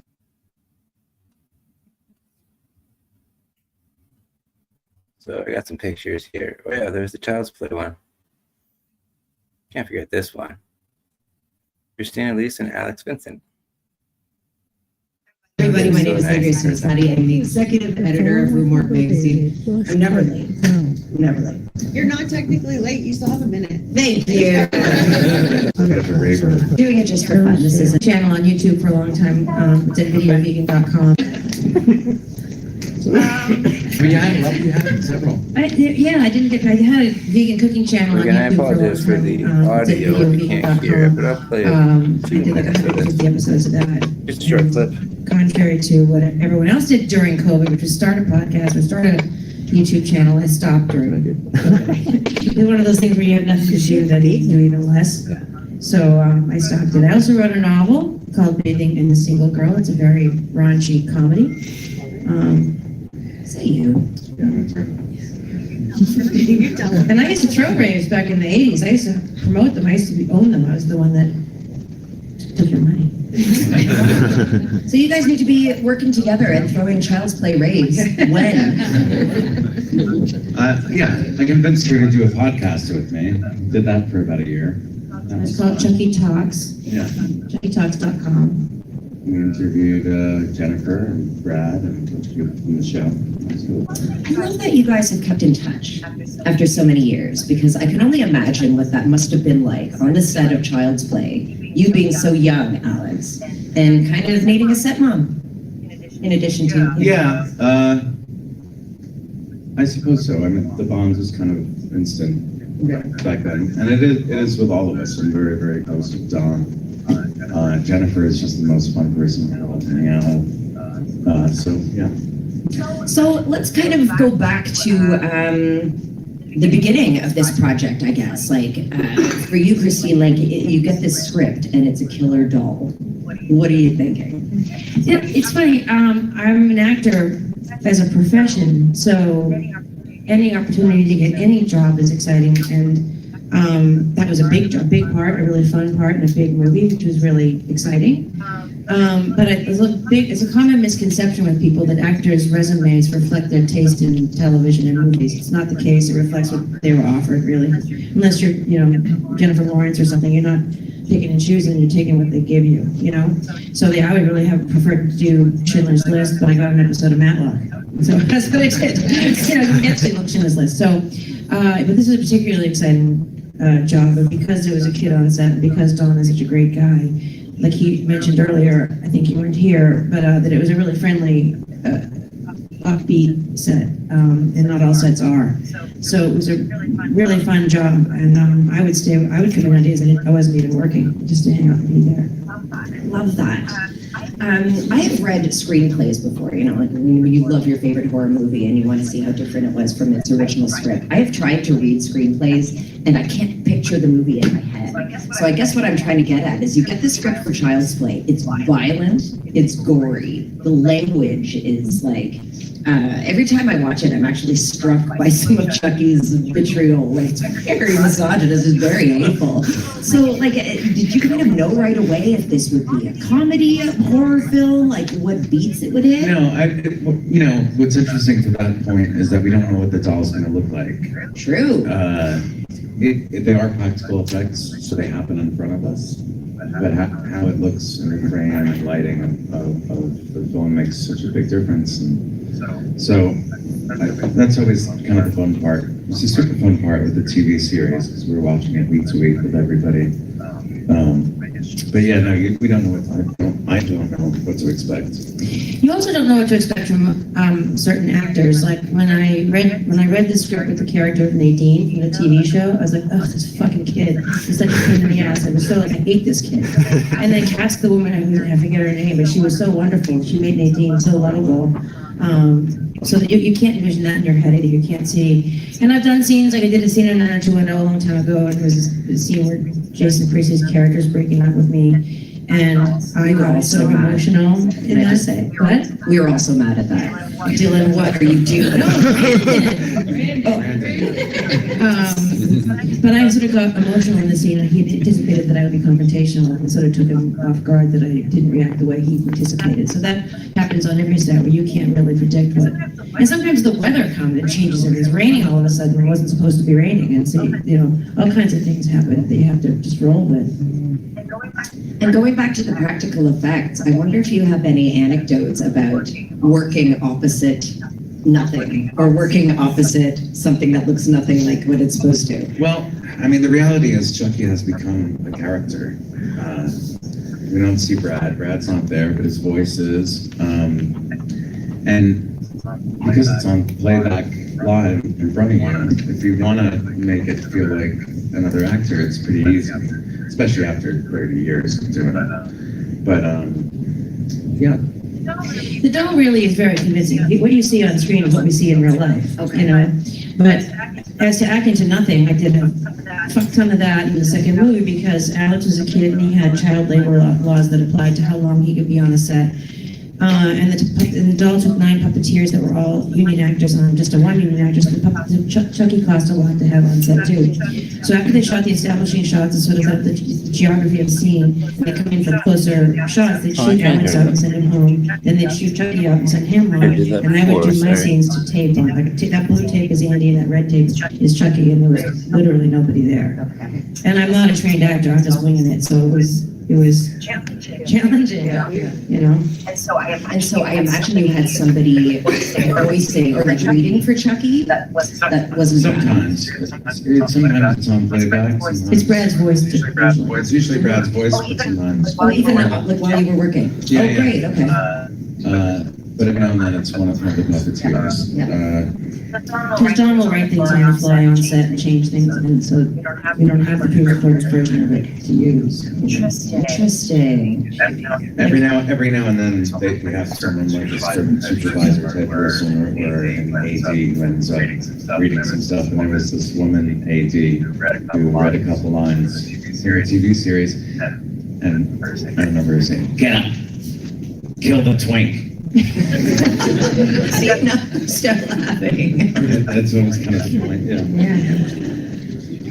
Chucky has a lot of one-liners that can make you laugh. When he was sitting on my chest, of course, strapping me a bunch in part 3, in season 3, we came up on the fly with, I said some sort of line, and he like rolls his eyes at me, I say like, killing is wrong. And we figured that out in the moment, like that's how much control of this doll the puppeteers have. They can come up with stuff on the fly. And they did that, and I busted out laughing. I totally ruined the tape. I did not expect him to do that. He just goes, oh. Okay. So yeah, I do apologize for the audio. I didn't realize I could actually do that until I thought it sounded a little low. But this pretty much, oh yeah, hold on, I got pictures. I forgot. That's pretty much all the panels. We've been going for almost 2 hours, so I think that's good. I'll show you some pictures and then I'll wrap things up.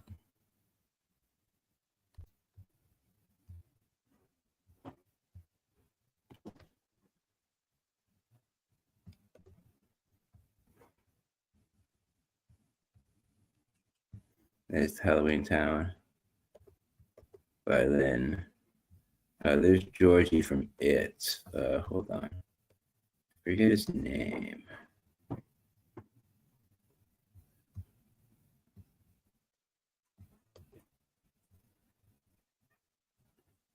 Is this the right one? This isn't the right one. Is this the right one?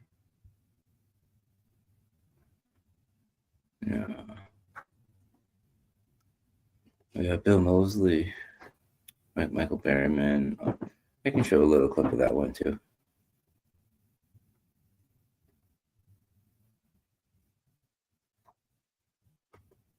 But yeah.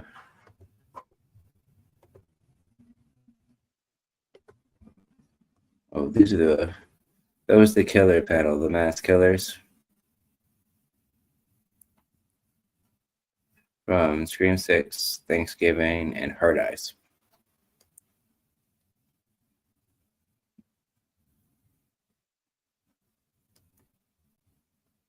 That was the Terrifier panel. Friday the 13th. Halloween Town. E.T., that's D. Wallace.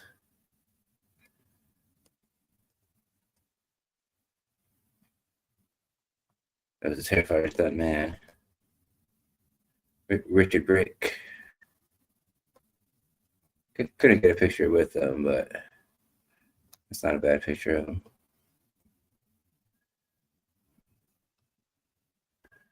I did get Bill Moseley's picture too. He was a good sport about it. Real nice guy. It's actually my second time meeting him, but he remembered me from like 2 years ago, so that's cool. That means I left an impression. She was really nice too. She was a good sport. Okay, so yeah, I'll just play a little bit of that last panel. That one wasn't in the folder. I wasn't sure what to call that one. Not that one. Where did it go?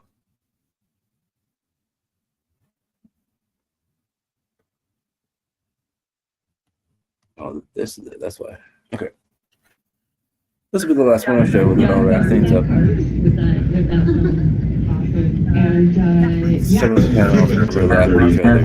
dripping wet, and my heart just started racing, and because my lips are turning. In the scene, the spirit extra wet, and I show up on Sunday, and I'm like, yeah, I'm fine, and they're off camera. That one, like, it's actually a very, very dark episode. Yeah, I wanted to actually ask you about All American Massacre. Do you guys know about All American Massacre? Okay, a couple people, basically, it was an installment of the Texas Chainsaw Massacre franchise, served as both like a prequel, I believe, as well as a sequel, and it was at first like a 15-minute short. It was directed by Toby Hooper's son, Tony, and eventually it was turned into like a 60-minute feature where like it followed Chop Top, who survived the events of Part 2 and spent years in like a psychiatric prison. And a mental penitentiary. Yeah, and it was like never, it obviously like it never became like a full-length feature. There are photos like online that you can see, and actually there was a VHS print that like surfaced on eBay, and it just sold like a couple months ago for like $800 on eBay. But do you think that's a possibility that might like ever really happen? I don't know. But I do want to bring up something else. A criminally underrated show like Carnival. That was a good show.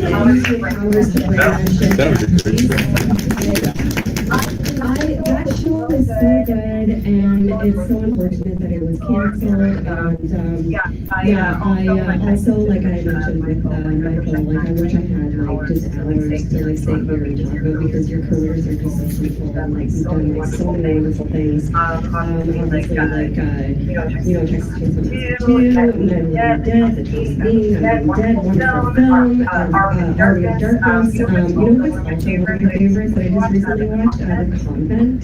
Yes. Yes. Have you guys seen The Convent? It's so good. It's like, honestly, I think like one of the best like early on like horror comedies. It like blew my mind. I just love that. But also, I just recently watched The Evil Dead, and I was like, that voice sounds familiar. It's you. I do get around. But yeah, that would be amazing if you could tell us a little bit more about All American Massacre and what happened with that. Well, All American Massacre was supposed to be actually a 10-minute video to show off Tony's computer graphic skills. So it was So very, it was very, it did not have a, a lot of ambition when it began. Tony called me up and wanted me to play Chop Top, and this would be Chop Top, years after Chainsaw 2. After the last time we saw Chop Top, he's rolling down into a hole on the Matterhorn somewhere in Texas. And anyway, so I didn't really want to do it. So I said, because he's the director's son, I thought I'll give you a day on it. That would be great. And well, it turned out that I did do that. Chop Top. It was cool because it was Chop Top 10 years later. So what I appreciated was that the plate was a lot bigger, because after 10 more years of scratching it with a coat hanger, it kind of expanded. And I met the makeup person that did that, and also played the hitchhiker in All American Massacre. There's a guy, dearly departed guy named Todd Bates. And Todd was a big Chop Top fan. So he knew, and he was a makeup guy. So he actually knew the makeup for Chop Top, and it made me look great. And flash forward to, I got a call, this was back in 99. So I get a call from a friend of mine who happens to be a publicity person over at Universal Studios, and he was looking for somebody to MC a horror award show called the Igor Awards, which at the time was a little outdoor, dumb little thing. And he wanted me to, he said, you're a monster, right? And I go, yeah. And he goes, well, would you like to MC this show? And I said, would you like me to come as Chop Top? And he said, well, I don't know. Let me find out. I don't know if we, because Chop Top's not a Universal character. So he asked around, and because I had been in Army of Darkness, I was part of the Universal family, so that justified me showing up as Chop Top. So Todd came and did the makeup for Chop Top.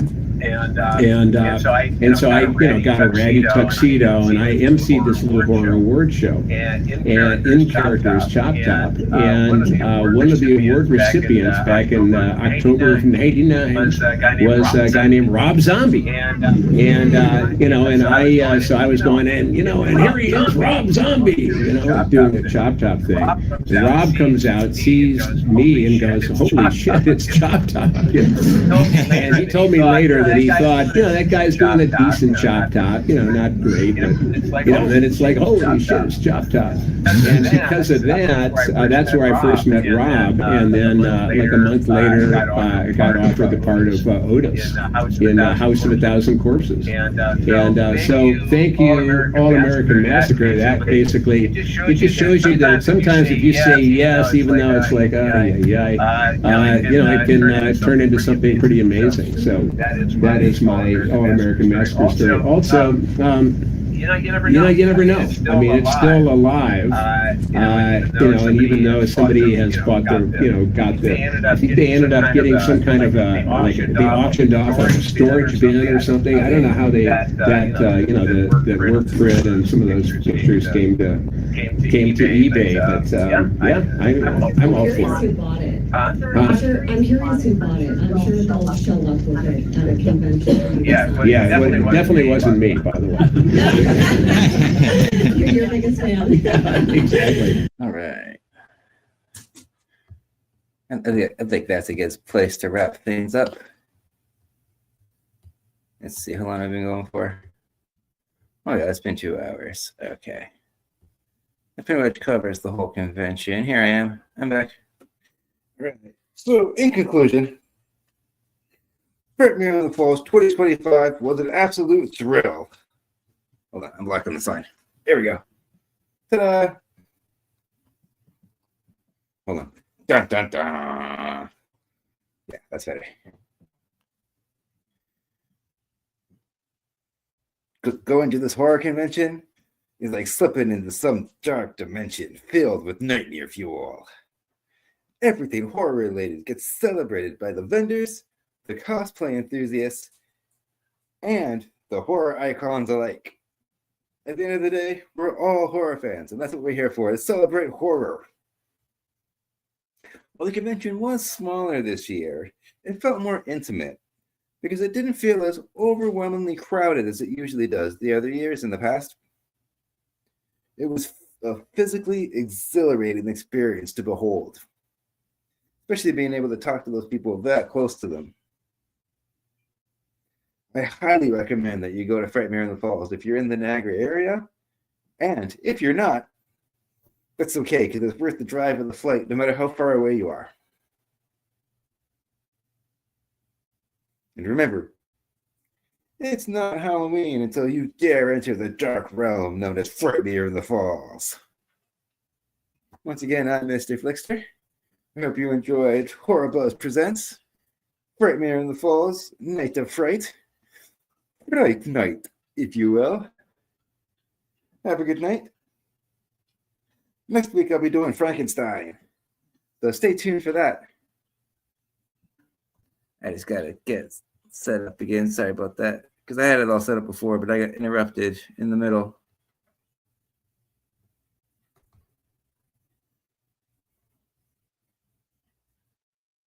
Next week I think we're gonna go back to the regular time though. I had to start a little bit later today. My birthday party was today actually with my family, so I had a pretty good time. I'm just waiting for this to show up. Here. Hold on, let's try that again.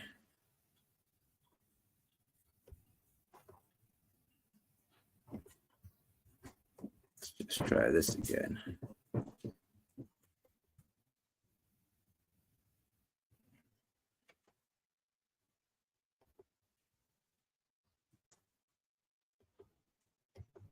Why is there no sound?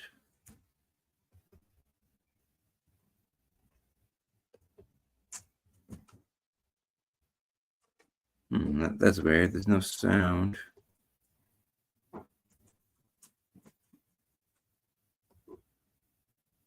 Oh, did I turn it down? Hold on.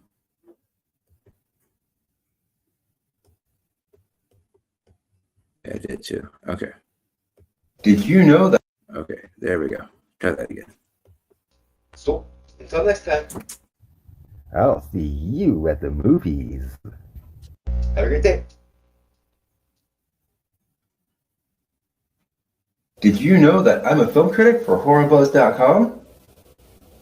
You can read my reviews on their website, and I make frequent appearances on their YouTube channel, HorrorBuzz Live. So I'll leave links below for that too.